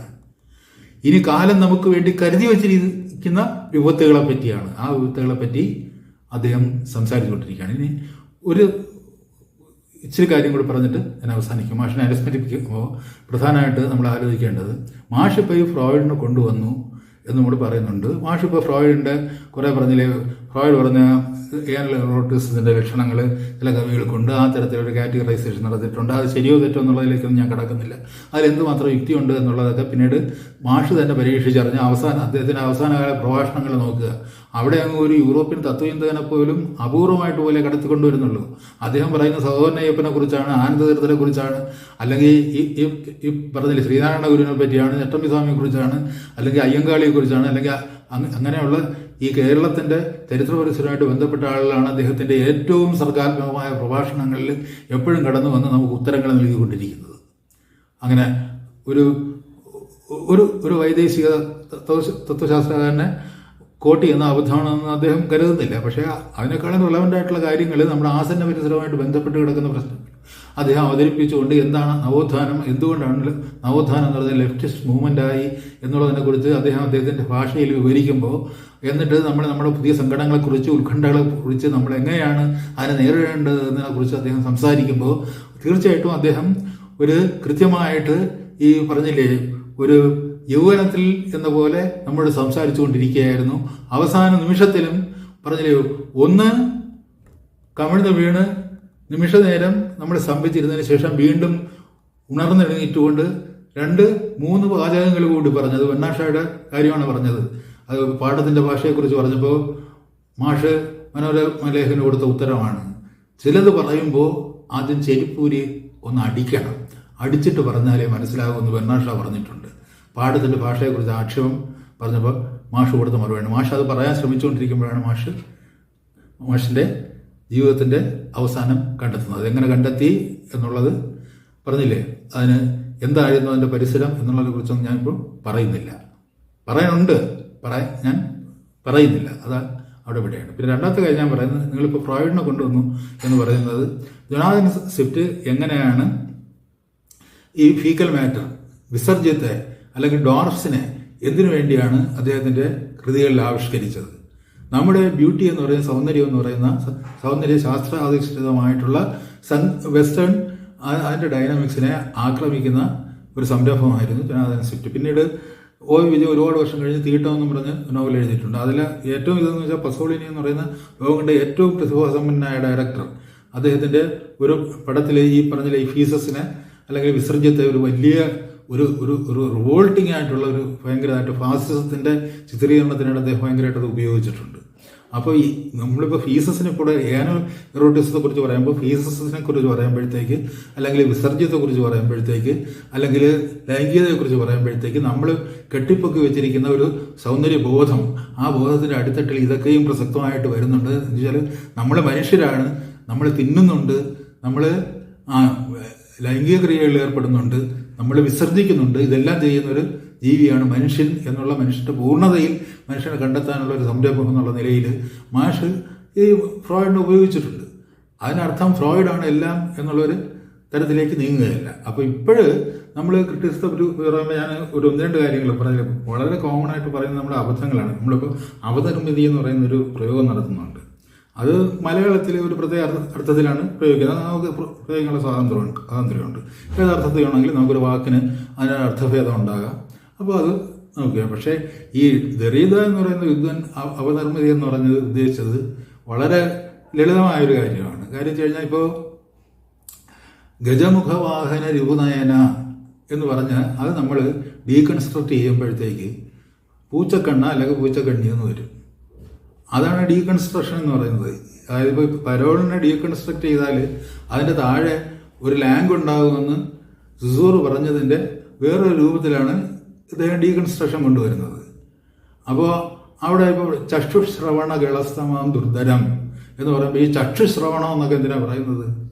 പാമ്പിനെ കുറിച്ച് പറയുമ്പോഴത്തേക്ക് ചക്ഷുശ്രവണ എന്നൊക്കെ പറയുമ്പോഴത്തേക്ക് നമ്മൾ അതിനെ ഡീകൺസ്ട്രക്ട് ചെയ്താലേ നമുക്കവിടെ പാമ്പിനെയും തവളയും കിട്ടൂ. ചക്ഷുശ്രവണ ഗളസ്തമാം ദുർധരം എന്നുള്ളതിനെ ഡീകൺസ്ട്രക്ട് ചെയ്യുമ്പോഴാണ് നമുക്ക് അതിൻ്റെ ഒറിജിനലായിട്ടുള്ള അതിനെ കിട്ടുന്നത്. അതിൻ്റെ അടിസ്ഥാനപരമായിട്ടുള്ള അദ്ദേഹത്തിൻ്റെ ഭാഷയിൽ പറഞ്ഞാൽ അതിൻ്റെ ഒരു എത്നിക് റിയാലിറ്റിയിൽ എത്തിച്ചേരുകയാണ് നമ്മളവിടെ. അതാണ് അദ്ദേഹത്തിൻ്റെ ഭാഷ. ആ ഒരു എത്നിസിറ്റിയിലേക്ക് എത്തിച്ചേരുന്ന ഒരു സംഭവം അവിടെയുണ്ട്. അത് വളരെ ലളിതമാണ്. പക്ഷേ ഇങ്ങനെ അല്ലാത്തൊരർത്ഥത്തിൽ മലയാളത്തിൽ വളരെ ഗംഭീരമായിട്ട് ഈ ഡീകൺസ്ട്രക്ഷൻ ഉപയോഗിച്ചിട്ടുണ്ട്. മഹീപതേ ഭാഗവതോപമാനം മഹാപുരാണം ഭഗവൻ മദീയം നോക്കുന്നവർക്കൊക്കെ വിരക്തി ഉണ്ടാം അർത്ഥങ്ങളില്ലെന്നൊരു ഭേദമുണ്ട്. മഹാഭാരതത്തെ ഡീകൺസ്ട്രക്ട് ചെയ്യുന്നൊരു ഒരു ശ്ലോകമാണ്. എൻ്റെ വീട് മഹാപുരാണം, മഹാഭാരതത്തെ പോലെ. മഹീപതേ എന്ന് വെച്ചാൽ രാജാവേ എന്ന് പറയുകയാണ്. നോക്കുന്നവർക്കെല്ലാം വിരക്തി ഉണ്ടാകാം. അത് മഹാഭാരതം വായിക്കുന്നവർക്ക് അവസാനം വരുമ്പോഴത്തേക്ക് അത് പൂന്താനം കുറച്ചുകൂടെ പറയുന്നുണ്ട്. എന്തിന് വൃഥ എന്നൊരു ചോദ്യം ഞാനിവിടെ സംസാരിക്കുമ്പോഴും എൻ്റെ മനസ്സിൽ എപ്പോഴും വന്ന് അലയ്ക്കുന്ന ശബ്ദം എന്തിനു വൃഥ എന്നുള്ളതാണ്. ആ ശബ്ദം എന്ന് പറയുന്നത് നമ്മുടെ ജീവിതത്തിൻ്റെ അവസാനം വരെ നമ്മളെ പിന്തുടർന്നുകൊണ്ടിരിക്കും. എന്തിനു വൃഥ എന്ന് മാത്രമേ പൂന്താനം പറയുന്നുള്ളൂ. അപ്പോൾ നോക്കുന്നവർക്കെല്ലാം വിരക്തി ഉണ്ടാകും, പക്ഷെ ഇല്ലെന്നൊരു ഭേദമുണ്ട്. എൻ്റെ വീട്ടിൽ അർത്ഥങ്ങളില്ല, പക്ഷെ മഹാഭാരതത്തിൽ അർത്ഥം ഉണ്ട്, ഒരുപാട് അർത്ഥങ്ങളുണ്ട്. അവിടെ അർത്ഥം എന്ന് പറയുന്നതിന് ഇയാൾ പറയുന്ന ഡിഫറൻസ് എന്ന് പറയുന്നതിന് അർത്ഥമാണ്. കാര്യം വെച്ച് കഴിഞ്ഞാൽ അർത്ഥം എന്ന് പറഞ്ഞു കഴിഞ്ഞാൽ ഇവിടെ എക്കോണമിയെക്കുറിച്ച്, ഒരു സ്ഥലത്ത് ഐഡിയയെക്കുറിച്ചാണ്. അർത്ഥങ്ങളില്ല എന്ന് പറയാൻ എൻ്റെ വീട്ടിൽ പണമില്ല, അവിടെ അർത്ഥങ്ങളുണ്ട്, ഐഡിയ ഉണ്ട്. മഹാഭാരതത്തിൽ ആശയത്തിൻ്റെ പ്രത്യയശാസ്ത്രത്തിൻ്റെ ഒരു ഖനിയുണ്ട്. അതേസമയം എൻ്റെ വീട്ടിലാണെങ്കിൽ പണമില്ല. അപ്പോൾ ഈ പണവും പ്രത്യയശാസ്ത്രവും തമ്മിലുള്ള ഒരു കോറിലേഷൻ കൊണ്ടുവന്നിട്ട് ഒരു പുതിയ ഇതാണ് ശരിക്കുള്ളൊരു അപനിർമ്മിതി എന്ന് പറയുക. എങ്ങനെയാണ് നമുക്ക് മഹാഭാരതത്തെ അപനിർമ്മിക്കാൻ കഴിയുക എന്ന് ചോദിച്ചു കഴിഞ്ഞാൽ അതിൻ്റെ ഒരു അടിത്തട്ടിലേക്ക് വന്നിട്ട് ഒരു എക്കോണമിയും ഇതിൻ്റെ ഈ ഐഡിയേഷനും തമ്മിലുള്ള ഒരു കോൺട്രഡിക്ഷനിലേക്ക് അതിനെ കൊണ്ടുവരിക എന്ന് പറയുന്നത് അതൊന്നും മനഃപൂർവ്വം എഴുതുന്നൊന്നുമല്ല, അത് വരുന്ന ആണ്. അപ്പോൾ അത് മഹാഭാരതം മഹത്തായ കൃതിയാണ്. നമ്മൾ പറഞ്ഞില്ലേ, നമ്മുടെ ചരിത്രത്തിൻ്റെ ഒരു കണ്ണോണം അതെല്ലാം നമ്മൾ മനസ്സിലാക്കുന്നുണ്ട്. പക്ഷെ അത് വളരെ ലളിതമായിട്ട് ഈ വരുമ്പോഴത്തേക്ക് അവിടെ ഒരു അപനിർമ്മിതിയാണ് സംഭവിക്കുന്നത്. മഹാഭാരതം അപനിർമ്മിക്കപ്പെടുകയും അതിൻ്റെ അടിത്തട്ടിൽ നിന്ന് എക്കോണമി ആൻഡ് ഇതെന്ന് പറയുന്ന ഐഡിയ എന്ന് പറയുന്ന ഒരു കൺസ്ട്രക്ഷൻ കൊണ്ടുവരികയും അത് മഹീപത എന്ന് പറയുന്നതിനെ അഡ്രസ്സ് ചെയ്യുകയും ചെയ്യുമ്പോഴത്തേക്ക് ഒരു പവർ സ്ട്രക്ചറുമായിട്ട് ബന്ധപ്പെടുത്തിയിട്ട് ഒരു അധികാര ഘടനയുമായിട്ട് ബന്ധപ്പെടുത്തിയിട്ടുള്ള ഒരു വാക്യമായിട്ട് മാറുകയാണ്. അതിൻ്റെ അടിത്തട്ടിൽ വരുന്ന ഒരു റിയാലിറ്റി, അതിൻ്റെ നമ്മൾ ഡിഡക്റ്റ് ചെയ്ത് വരുമ്പോഴത്തേക്ക് വരുന്ന ഒരു റിയാലിറ്റിയിൽ നമ്മൾ എത്തിച്ചേരുന്നതിനെയാണ് അദ്ദേഹം ഈ ഡീകൺസ്ട്രക്ഷൻ എന്ന് പറയുന്നത്. അതിൽ അത്ര വലിയ പ്രശ്നങ്ങൾ ഈ ഡിഫറൻസ് ഡെഫർ മാറ്റി വയ്ക്കുക ഇതൊക്കെ എന്ന് പറഞ്ഞാൽ പഴയ കാര്യങ്ങളാണ്. പറഞ്ഞില്ലേ, ഇപ്പോൾ ചക്ഷുശ്രവണ ഗ്ലസ്തമാം ദർദുരം എന്നുള്ളത്, ചക്ഷുശ്രവണ ഗ്ലസ്തമാം എന്ന് പറയുന്നിടത്ത് അവിടെ നമ്മളൊരു പാമ്പിനെ കണ്ടെത്തണമെങ്കിൽ അപ്പുറത്ത് ദർദുരം കൂടെ വേണം. അപ്പോൾ ദർദുരം എന്നുകൊണ്ടാണ് നമുക്ക് ഇവിടെ അർത്ഥവ്യക്തത ഉണ്ടാകുന്നത്. അപ്പോൾ അടുത്ത് വരുന്ന ഒരു പദം കൊണ്ടാണ് അർത്ഥവ്യക്തത ഉണ്ടാകുന്നതെന്ന് പറയുന്നത്. ഒരു റിലേറ്റിവിസം എന്ന് പറയുന്നത് റിലേറ്റിവിറ്റി തിയറി വരുന്ന കാലം മുതൽ നമ്മുടെ സമൂഹത്തിൽ നിലനിൽക്കുന്ന കാര്യമാണ്. ഇതൊക്കെ വലിയ കാര്യങ്ങളായിട്ട് ഇപ്പോൾ മാഷ് ഫ്രോയിഡിനെ പറ്റി പറഞ്ഞ കാര്യങ്ങൾ പറയുമ്പോൾ പാശ്ചാത്യരെന്ത് പറഞ്ഞു കഴിഞ്ഞാൽ എന്തോ മഹത്താണ്, അതിനപ്പുറം ഒന്നുമില്ല എന്നുള്ളത്, അതൊക്കെ വളരെ ലളിതമായിട്ടുള്ള കാര്യങ്ങളും പലരും പല കാലത്ത് പല രൂപങ്ങളിൽ പറഞ്ഞിട്ടുള്ളത് പുതിയ കുപ്പിയിൽ അവതരിപ്പിക്കുന്നു എന്നുള്ളത് കവിഞ്ഞ കാര്യം. നമുക്ക് ഈ പറഞ്ഞില്ലേ, ഇപ്പോൾ ഈ തിയറി ഫേസിന് ശേഷം നമ്മുടെ ഈ പണ്ഡിത ലോകം അന്ധമായി പിന്തുടരുന്ന പറഞ്ഞപ്പോൾ ഇത് കഴിഞ്ഞിട്ട് ഏറ്റവും ഡെലൂസ് ആൻഡ് ഗുറ്റാരി എന്ന് പറയുന്ന രണ്ടുപേരും കൂടി പറഞ്ഞു കൂടിയിട്ടുള്ള അബദ്ധങ്ങളൊക്കെയാണ്. അബദ്ധങ്ങളെന്ന് വെച്ച് കഴിഞ്ഞാൽ പറയുന്ന മുഴുവനും പറഞ്ഞില്ല. ഇപ്പോൾ ഡിസയറിങ് മെഷീൻ എന്നൊക്കെ പറഞ്ഞിട്ട് മനുഷ്യന് ഡിസയറിങ് മെഷീനാണ്. Desire is positive as well as negative. Desire എന്ന് പറയുന്നത് ഡിസയർ ടു പവർ എന്ന് പറയുമ്പോഴത്തേക്ക് it can be negative or positive. അപ്പോൾ അതൊന്നും അങ്ങനെ അത് പോസിറ്റീവ് ആണെന്ന് പറയാനും, ഇപ്പോൾ സൈക്കോ തെറാപ്പി എന്ന് പറഞ്ഞതിന് പകരം ഷൈസോ തെറാപ്പി എന്ന് പറയുക, ഇപ്പോൾ സൈക്കോസിസ് എന്ന് പറയുന്നതിന് പകരം സ്കിസോഫ്രേനിയ എന്ന് പറയുക, ഇങ്ങനെയൊക്കെ പറഞ്ഞു കഴിഞ്ഞാൽ എന്തെങ്കിലും അത്ഭുതങ്ങൾ ഉണ്ടാകുമെന്നും ആ അത്ഭുതങ്ങൾ കണ്ട് വാം പുലർന്നിരിക്കാനുള്ളവരാണ് നമ്മളെ നോക്കുകയാണ് നമ്മൾ ധരിച്ചു വെച്ചിരിക്കുന്നത്. അതുപോലെ തന്നെ ആൻറ്റി ഈഡിപ്പസ് എന്ന് പറഞ്ഞൊരു പ്രയോഗമുണ്ട്. കഷ്ടമാണ്. കാര്യം വെച്ചാൽ ഈഡിപ്പസ് എന്ന് പറയുന്നത് ഈ പറഞ്ഞില്ലേ, ഇയാൾ പറയുന്നത് ഒരു nuclear family, father, me and mummy എന്ന് പറയുന്ന 3 പേരുള്ള ന്യൂക്ലിയർ ഫാമിലി, അതായിട്ടാണ് അദ്ദേഹം ഈഡിപ്പസിനെ ചിത്രീകരിക്കുന്നത്. ഈഡിപ്പസ് എന്ന് പറയുന്നത് ഈ പറഞ്ഞില്ലേ ഒരു ഹിസ്റ്റോറിക്കൽ പ്രോഡക്റ്റാണ്. ഇപ്പോൾ ഈ പറഞ്ഞ ഒരു ന്യൂക്ലിയർ ഫാമിലി ആ കാലത്തുണ്ടായിരുന്നു, സോഫോക്ലസിൻ്റെ കാലത്തുണ്ടായിരുന്നു. സോഫോക്ലസിൻ്റെ കാലത്ത് ഈ പറഞ്ഞതുപോലെ ഇതിൻ്റെ അകത്ത് പറയുമ്പോഴത്തേക്ക് ഒരു ചൈൽഡ് എന്ന് പറയുന്നതിൻ്റെ ജന്മത്തിന് അതിൻ്റെ 2 ഭാഗത്ത് നിൽക്കുന്ന ഒരു മാതാവും പിതാവും ആയിരിക്കും.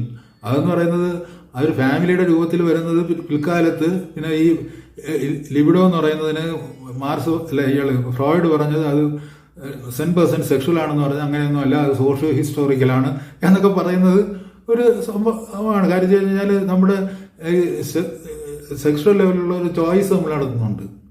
ചോയ്സ് ഇല്ലാതെ ആരുമായിട്ട് ആകാമെന്ന് പറയുന്നതും ഉണ്ട്. കോൺസെൻട്രേറ്റഡ് സെക്സ് ഉണ്ട്, എല്ലാം ഉണ്ട്. നമ്മൾ പറഞ്ഞില്ല, നമ്മുടെ പുരാണങ്ങളിലൊക്കെ വന്നിട്ടുണ്ട്. അപ്പോൾ അതിൽ ഈ പറയുന്നത് പോലെ ഇപ്പോൾ ഫ്രോയിഡ് പറഞ്ഞാൽ ഏറ്റവും വലിയ അബദ്ധം ഈ പാട്രിയാർക്കൽ ലെവലിൽ അച്ഛനും മകനും തമ്മിലുള്ള ശത്രുതയാണ്. നമ്മളിപ്പോൾ ഇന്ത്യൻ ട്രഡീഷണലായിട്ട് വരികയാണെങ്കിൽ രാമനും ദശരഥനും തമ്മിൽ അങ്ങനെ ഒരു വൈരാഗ്യമില്ല. രാമൻ ദശരഥനെ കൊന്നിട്ട് 3 രാജ്ഞിമാരെ വിവാഹം കഴിക്കണമെന്ന് ആഗ്രഹിച്ചിരുന്നു നമുക്ക് പറയാൻ പറ്റില്ല. പുരുവിൻ്റെ കഥ എടുത്തു കഴിഞ്ഞാലും ഇപ്പോൾ ഗംഗാധരത്തിൻ്റെ കഥ എടുത്തു കഴിഞ്ഞാലും അവിടെ സബ്സർവിയൻസ് ടു ഫാദറാണ് വരുന്നത്. അവരുടെ പൗരുഷവും അവരുടെ യൗവനവും വാർദ്ധക്യത്തിന് വേണ്ടി ബലി കൊടുക്കുന്ന ഒരു യുവത്വത്തിൻ്റെ നിരയാണ് അവിടെ വരുന്നത്. അതുകൊണ്ട് ഇതെല്ലാം യൂണിവേഴ്സലായിട്ട് ഈ പറയുന്ന ഒരു ഈഡിപ്പസ് എന്ന് പറയുന്ന ഒരു ഇത് കൊണ്ടുവന്നിട്ട്, ഈഡിപ്പസ് എന്ന് പറഞ്ഞു കഴിഞ്ഞാൽ അതിൽ പ്രധാനമായിട്ട് വരുന്നതെന്ന് വെച്ചാൽ കൊല്ലപ്പെട്ടവൻ്റെ ഭാര്യയെ കൊല്ലുന്നവൻ കൈയടക്കുന്നു. അത് അധികാരത്തിൻ്റെ പേരിലാണ്. അത് എന്തുമാത്രം നീതീകരണമായി അറിയിക്കുന്നു. അത് പസോളിനെ അതിനെ വ്യാഖ്യാനിക്കുമ്പോഴത്തേക്കും, ഫിലിമിൽ വ്യാഖ്യാനിക്കുമ്പോൾ അത് വളരെ അവസാനം വരുന്നുണ്ട്. ഇതിൽ വരുന്ന ഇയാൾ കണ്ണുകൾ കുത്തിപ്പൊട്ടിച്ചിട്ട് എനിക്ക് സൂര്യനെ തരൂ എന്ന് ഉള്ള ഒരു അർത്ഥത്തിലാണ് കണ്ണുകൾ കുത്തിപ്പൊട്ടിക്കുന്നത്. അപ്പോൾ അവസാനം ഞാൻ സൂര്യപ്രകാശം സ്വപ്നം കാണുന്നതെന്ന് പറഞ്ഞിട്ടാണ് പസോളിനെ അത് അവതരിപ്പിക്കുന്നത്. എനിക്ക് സൂര്യനെ തരൂ എന്ന് പറയുന്ന നിലവിളി പിന്നെ നമ്മൾ കേൾക്കുന്ന ഇബ്സന്റെ നോവലിലാണ്, ഒസ്വാൾഡിൻ്റെ നാടകത്തിലാണ് എനിക്ക് സൂര്യനെ തരൂ. ഗോസ്റ്റിൽ അതിൽ ഒസ്വാൾഡ് അദ്ദേഹത്തിൻ്റെ മഹാനായ പിതാവ്, സർവ്വകാലം ആദരിക്കപ്പെടുന്ന പിതാവിൻ്റെ മുഖപടം പൊളിഞ്ഞു വീഴുമ്പോൾ കഴിഞ്ഞ തലമുറയിൽ നിന്ന് ന്യൂറോസിഫിലിസ് എനിക്ക് തന്നുകൊണ്ടിരിക്കുന്ന ഒന്നാണ് എൻ്റെ ഫാദർ, എൻ്റെ പിതാവ് എന്നുള്ളൊരു അറിവിൽ നിന്ന്, അതിൻ്റെ ഞെട്ടലിൽ നിന്നുകൊണ്ട് എനിക്ക് സൂര്യനെ തരൂ എന്ന് പറഞ്ഞ് നിലവിളിക്കുമ്പോൾ ഉണ്ടാകുന്ന ആ നിലവിളി തന്നെയാണ് ഇവിടെ പറഞ്ഞില്ലേ. ഇപ്പോൾ ഇതെന്ന് പറയുന്നത് ഈ ഒരു പെറ്റേണൽ ഫിഗർ എന്ന് പറയുന്നത് ഒരു കുറ്റവും ചെയ്യാത്ത ഒരാളായിട്ടൊന്നുമല്ല ഈഡിപ്പസിൽ വരുന്നത്. അത് ആ പറയുന്ന പിതൃസ്ഥാനത്ത് വരുന്ന ഒരാൾ അയാളുടെ അധികാരം നിലനിർത്താൻ വേണ്ടി അയാളുടെ ചൈൽഡിനെ ഒഴുക്കി കളയുന്നത് അവിടെ മുതൽ തുടങ്ങുന്നൊരു കഥയാണത്. അപ്പോൾ അവിടെ നിന്നുകൊണ്ട് ഈ പറഞ്ഞതുപോലെ ഈ ന്യൂറോസിഫിലിസ് മുൻ തലമുറയിൽ നിന്ന് പിൻതലമുറയിലേക്ക് കൈമാറ്റം ചെയ്യപ്പെടുന്നു, ഞാനതിൻ്റെ ഒരു വിക്റ്റിമായി തീരുന്നു, അതുകൊണ്ട് എനിക്ക് സൂര്യനെ തരൂ എന്ന് പറഞ്ഞുകൊണ്ട് നിലവിളിക്കുന്ന ഈ ഓസ്വാൾഡുണ്ട്. അപ്പോൾ അങ്ങനെയൊക്കെ ഉള്ള ഇത് നോക്കുമ്പോഴേക്കും നമ്മൾ പറഞ്ഞില്ലേ, ഒരു സോഫോക്ലസിൻ്റെ ഒരു ഡ്രാമ എടുത്തു വെച്ചിട്ട് ഈഡിപ്പസ് ഇതാണ്. ഈഡിപ്പസ് എന്ന് പറഞ്ഞാൽ ഫാദർ, മീ ആൻഡ് മമ്മി എന്ന് പറയുന്ന ഒരു ന്യൂക്ലിയർ ഫാമിലി എന്ന് പറയുന്നത് ഈ പറഞ്ഞില്ലേ ആൻഡ്രോഗൈനെയും അല്ല ഇത് ബഹുഭാര്യത്വവും ബഹുഭർത്തൃത്വവും അതിൻ്റെ അവസ്ഥകളിലൂടെയൊക്കെ കഴിഞ്ഞ് ഈ പറഞ്ഞില്ലേ നമ്മൾ നേരത്തെ പറഞ്ഞാലും ഇപ്പോൾ തിയറി ഓഫ് നാച്ചുറൽ സെലക്ഷൻ എന്ന് പറയുന്നത് പോലെ, പിന്നെ അതുപോലെ തിയറി ഓഫ് കോൺഷ്യസ് സെലക്ഷൻ എന്ന് പറയുന്നത് പോലെ, തിയറി ഓഫ് ഡെലിബറേറ്റ് സെലക്ഷൻ എന്ന് പറയുന്നത് പോലെ താല്പര്യങ്ങളെ മുൻനിർത്തിയുള്ള സെലക്ഷൻ വരുമ്പോഴത്തേക്ക് അവിടെ ലിബിഡോ എന്ന് പറയുന്നത് സാമ്പത്തിക ശക്തികൾ നിയന്ത്രിക്കപ്പെടുന്നു എന്ന് പറയുന്നത് ഒരു പുതിയ കാര്യമൊന്നുമല്ല. ഇവിടെ ഒരു കൊച്ചിനെ പാമ്പിനെ കൊണ്ടെടുത്ത് കൊന്നു എന്നൊക്കെ പറയുന്നത് നമ്മൾ കേൾക്കുന്നുണ്ട്. അവിടെ ഈ ലിബിഡോ തന്നെയാണ്, അതിൻ്റെ ഒരു ട്രാൻസ്ഫോർമേഷൻ തന്നെയാണ് സംഭവിക്കുന്നത്. ഇതൊന്നും പുതിയ കാര്യമൊന്നുമല്ല. ഇതൊക്കെ എന്തോ ഭയങ്കര സംഭവങ്ങളാണെന്നുള്ള രീതിയിൽ അതിനെയൊക്കെ ആഘോഷിച്ചുകൊണ്ട് അതിൻ്റെ പിറകെ ഈ പാഞ്ഞു പോകുന്ന ഒരു തലമുറയാണ് നമ്മുടേത്. കാര്യം വെച്ചാൽ ഇതൊക്കെ ഈ പറഞ്ഞില്ല, ഇതിൻ്റെ അകത്ത് നമ്മളെ സംബന്ധിച്ചിടത്തോളം നമുക്ക് എന്തുമാത്രം അക്സെപ്റ്റബിൾ ആയിട്ടുണ്ട് നമ്മുടെ ജീവിതമായിട്ട് ബന്ധപ്പെടുത്തിക്കൊണ്ട് നമ്മുടെ ജീവിതത്തിൻ്റെ ഗുണോത്കർഷത്തിന് നമ്മൾ എങ്ങനെ ഏത് രൂപത്തിൽ ഉപയോഗിക്കാം എന്നുള്ളതിനെ ചിന്തിക്കുന്നതിന് പകരം വന്നിരിക്കുന്നു ഗലൂസൻ തരി, അത് കഴിഞ്ഞിട്ട് വന്നിരിക്കുന്നു മെറ്റാ ഹിസ്റ്ററി എന്ന് പറയുന്നത്. ഹിസ്റ്ററി എന്ന് പറയുന്നത് സാമാന്യഗതിയിൽ എല്ലാ ഹിസ്റ്ററി എഴുതപ്പെട്ടിട്ടുള്ളതെന്ന് വെച്ചാൽ കഴിഞ്ഞ കാലത്തെ പറ്റി ഒരു കള്ളം പറയുക എന്നുള്ളതാണ് ഹിസ്റ്ററി എന്ന് പറയുന്ന ഒരു പഠന വിഭാഗത്തിൻ്റെ നിയോഗം എന്ന് പറയുന്നത്. ഇപ്പോൾ ഇന്ത്യൻ ചരിത്രത്തെക്കുറിച്ച് പറഞ്ഞു കഴിഞ്ഞാലും എങ്ങനെ കള്ളം പറയാം എന്നുള്ളതിനെ കുറിച്ചുള്ള ആലോചനയിലാണ് ചരിത്രകാരന്മാർ മുഴുവൻ. അങ്ങനെ കുറേ ഈവൻസ് അവർ ഉദാഹരിച്ചിട്ട് അവരുടേതായിട്ടുള്ള ഒരു കാഴ്ചപ്പാടിലൂടെ നിർത്തും. അങ്ങനെ തന്നെയാണല്ല, അങ്ങനെ ഒരു ഹിസ്റ്ററിക്ക് മാത്രമായിട്ടുള്ള അങ്ങനെ ഒരു ശുദ്ധ ഹിസ്റ്ററി എന്ന് പറഞ്ഞൊന്നുമില്ല. മെറ്റ എന്ന് പറഞ്ഞു കഴിഞ്ഞാൽ അതിൻ്റെ പുറത്തേക്ക് പോകുന്നു എന്നുള്ളതാണ്. മെറ്റാഫിസിക്സ് എന്ന് പറഞ്ഞു കഴിഞ്ഞാൽ ഫിസിക്സിനും അപ്പുറമുള്ള അതിഭൗതികം. മെറ്റാ നറേറ്റീവ് എന്ന് പറഞ്ഞാൽ സാധാരണ ഒരു നറേറ്റീവിൻ്റെ ആ ഫോർമലിസത്തിന് പുറത്തേക്ക് പോകുന്നതിന് മെറ്റാ നറേറ്റീവ് എന്ന് പറയും. അതുപോലെ meta history is always Meta അല്ലാതെ ഹിസ്റ്ററിക്ക് പോകാൻ പറ്റില്ല. അല്ലാതെ ഇപ്പം അക്ബർ മഹാരാജാവിൻ്റെ ഭരണം എന്ന് പറഞ്ഞിട്ട് അക്ബർ മഹാരാജാവ് അന്തപ്രതി എത്ര കുട്ടികളുണ്ടായിരുന്നു, എത്ര കോഴികളുണ്ടായിരുന്നു, അദ്ദേഹം എത്ര മരുന്നിട്ട് പിടിപ്പിച്ചു എന്ന് പറഞ്ഞാൽ ഹിസ്റ്ററി ആവില്ല. അങ്ങനെ ഒരു അക്ബറിനെ ക്രിയേറ്റ് ചെയ്യുന്ന ഒരു പൊളിറ്റിക്കൽ എക്കോണമി ഉണ്ട്, ഒരു സോഷ്യൽ എക്കോണമി ഉണ്ട്. ആ സോഷ്യൽ എക്കോണമി എങ്ങനെ രൂപപ്പെട്ടു എന്ന് പറയുന്നതാണ് ഹിസ്റ്ററി. അതാരും പറയില്ല, അതൊരു ചരിത്രകാരനും ഇന്നലെ പറഞ്ഞിട്ടില്ല, അങ്ങനെ നടിക്കുന്ന ആൾക്കാർ പോലും പറഞ്ഞിട്ടില്ല എന്നുള്ളതാണ് ഇന്ത്യയെ സംബന്ധിച്ചിടത്തോളം ഏറ്റവും കൃത്യമായിട്ടുള്ളൊരു അവസ്ഥ. അതുകൊണ്ട് നമ്മുടെ വർത്തമാനകാല ചരിത്രം എഴുതുമ്പോൾ നമ്മൾ ക്ലൗഡ് സീഡിങ്ങിനെ പറ്റി നമ്മളൊന്നും അറിഞ്ഞിട്ടേ ഇല്ല. കേരളത്തിലുള്ള ഒരു 2017 മുതൽ ചിന്തിച്ചു തുടങ്ങിയതാണ് ക്ലൗഡ് സീഡിംഗ് എന്ന് MC ദത്തൻ, സത്യസന്ധനായിട്ടുള്ള MC ദത്തൻ പറയുന്നുണ്ട്. 2024 അദ്ദേഹം എന്തിനാണ് ഈ ശാസ്ത്രോപദേഷ്ടാവ് മുഖ്യമന്ത്രിയുടെ ശാസ്ത്രോപദേഷ്ടാവ് എന്ന നിലയിൽ എന്തിനാണ് അദ്ദേഹം 2024 കണ്ടിന്യൂ ചെയ്യുന്നതെന്ന് എനിക്കറിഞ്ഞില്ല. അദ്ദേഹം ഈ പത്രത്തിൻ്റെ ഈ മാധ്യമത്തിലെ കുട്ടികൾ അദ്ദേഹം ഇങ്ങനെ പുറത്തേക്ക് ഇറങ്ങിയപ്പോഴത്തേക്ക് അവരുടെ സ്വാഭാവികമായിട്ടുള്ള ജോലിയാണ്. അവർ മൈക്കൊണ്ട് ചെന്നപ്പോഴത്തേക്ക് നിങ്ങൾ ബെറ്റർ ദാൻ യു ബഗ് എന്നൊക്കെ പറയുന്നത്, ഇതിനേക്കാളും നിങ്ങൾക്ക് പോയി വിഷയം അയച്ചുകൂടെ എൻ്റെ പുറകെ കിടക്കുന്നതിനേക്കാളും എന്ന് ചോദിക്കുന്നുണ്ട്. അതിനേക്കാളും വിഷയം അയക്കുന്നതിനേക്കാളും മോശപ്പെട്ട ജോലിയാണ് അദ്ദേഹം ചെയ്തുകൊണ്ടിരിക്കുന്നത്. അതായത് നമ്മുടെ അതിന് യാതൊരു ഗുണവുമില്ലാത്ത രീതിയിൽ അതിന് ഒരു തരത്തിലും ക്രിയേറ്റീവായിട്ട് നമ്മുടെ വെതറുമായിട്ട് ബന്ധപ്പെട്ട ഒരു ക്രിയേറ്റീവായിട്ടൊരു കോൺട്രിബ്യൂഷൻ ചെയ്യാൻ വേണ്ടിയുള്ള ഒരു ഗൈഡൻസ് കൊടുക്കാൻ കഴിയില്ല എന്നുണ്ടെങ്കിൽ ഞാൻ മാന്യമായിട്ട് രാജിവെച്ച് പോകുന്നത് പറയാനുള്ള ആർജവമാണ് നമ്മൾ MC ദത്തനിൽ പ്രതീക്ഷിക്കുന്നത്. അവിടെ അത് പിണറായിയാണോ, ഞാൻ കമ്മ്യൂണിസ്റ്റുകാരനാണോ കോൺഗ്രസ്സുകാരനാണോ എന്നുള്ളതല്ല. എന്നെ ഏൽപ്പിച്ചിരിക്കുന്ന ദൗത്യം എനിക്ക് നിർവഹിക്കാൻ കഴിയുകയില്ല എന്നുണ്ടെങ്കിൽ നമ്മൾ പുറത്തേക്ക് പോകുക എന്നുള്ളതാണ്, പുറത്തേക്കുള്ള വഴി നമ്മൾ കണ്ടെത്തുക എന്നുള്ളതാണ്. അതിനുള്ള ഒരു ആർജവം പോലും നമുക്കില്ല. നമ്മൾ എന്ത് ചെയ്യണം, എന്ത് ചെയ്യാൻ പാടില്ല, നമ്മൾ ആരുടെ പിന്നാലെ പോകണം, ആരെ അനുകരിക്കണം, എത്ര കാലം അനുകരിക്കണം, എത്ര കാലം അടിമകളായിരിക്കണം, നമുക്ക് ഈ സ്വാതന്ത്ര്യം എന്ന് പറയുന്നതിന് ഇനിയും നമ്മൾ പുതിയ നിർവചനം എങ്ങനെയാണ് കണ്ടെത്തുക, ഏത് തരം പോരാട്ടത്തിലൂടെയാണ് കണ്ടെത്തുക എന്നുള്ളതിനെപ്പറ്റി യാതൊരു തരത്തിലും വ്യക്തതയില്ലാത്ത ഒരു ആശയക്കുഴപ്പത്തിൻ്റെതായ പരിസരത്തിൽ ഒരു കോവിഡും വെള്ളപ്പൊക്കവും എല്ലാം കൂടി കലങ്ങി മറയുന്ന പ്രളയക്കുരുതികളുടേതായ ഒരു മഹാമൃത്യു കാലത്തിലൂടെ നമ്മൾ സഞ്ചരിച്ചുകൊണ്ടിരിക്കുമ്പോൾ ഈ ഒക്ടോബർ 3 നമ്മുടെ മാഷിനെ നമ്മൾ അനുസ്മരിക്കുമ്പോൾ തീർച്ചയായിട്ടും മാഷ് നമ്മുടെ ഹൃദയത്തിൻ്റെ പിടച്ചിലായിട്ട് മാറുകയാണ്. മാഷ് പിടഞ്ഞു വീണ് മരിക്കുമ്പോൾ പിടഞ്ഞു വീണുകൊണ്ട് അവസാനം ഉച്ചരിച്ചതും നമ്മുടെ രാജ്യം ഹൈജാക്ക് ചെയ്യപ്പെട്ടിരിക്കുന്നു എന്നാണ് പറഞ്ഞത്. നമ്മുടെ ആകാശവും ഹൈജാക്ക് ചെയ്യപ്പെട്ടിരിക്കുന്നു എന്നുള്ളൊരവസ്ഥയിലാണ്. രാജ്യമെന്ന് പറയുമ്പോൾ അദ്ദേഹം രാജ്യത്തിലെ ജനങ്ങളുടെ സാമ്പത്തികാവസ്ഥയെപ്പറ്റി പറഞ്ഞു. ഇപ്പോൾ എങ്ങനെയാണ് നമ്മുടെ ആകാശം ഹൈജാക്ക് ചെയ്യപ്പെടുന്നത്? നേസയും ISROയും ചേർന്ന് നമ്മുടെ രാജ്യത്തിൻ്റെ ആകാശവും ഹൈജാക്ക് ചെയ്യപ്പെട്ടിരിക്കുന്നു, നമ്മുടെ ISROയും ഹൈജാക്ക് ചെയ്യപ്പെട്ടിരിക്കുന്നു എന്നുള്ളിടത്ത് നമ്മൾ എത്തിയിരിക്കുന്നു. ആ ഒരു വേദനിപ്പിക്കുന്ന അറിവിൽ നിന്നുകൊണ്ട് നമുക്ക് മാഷിനെ ഈ സമയം അനുസ്മരിക്കാം.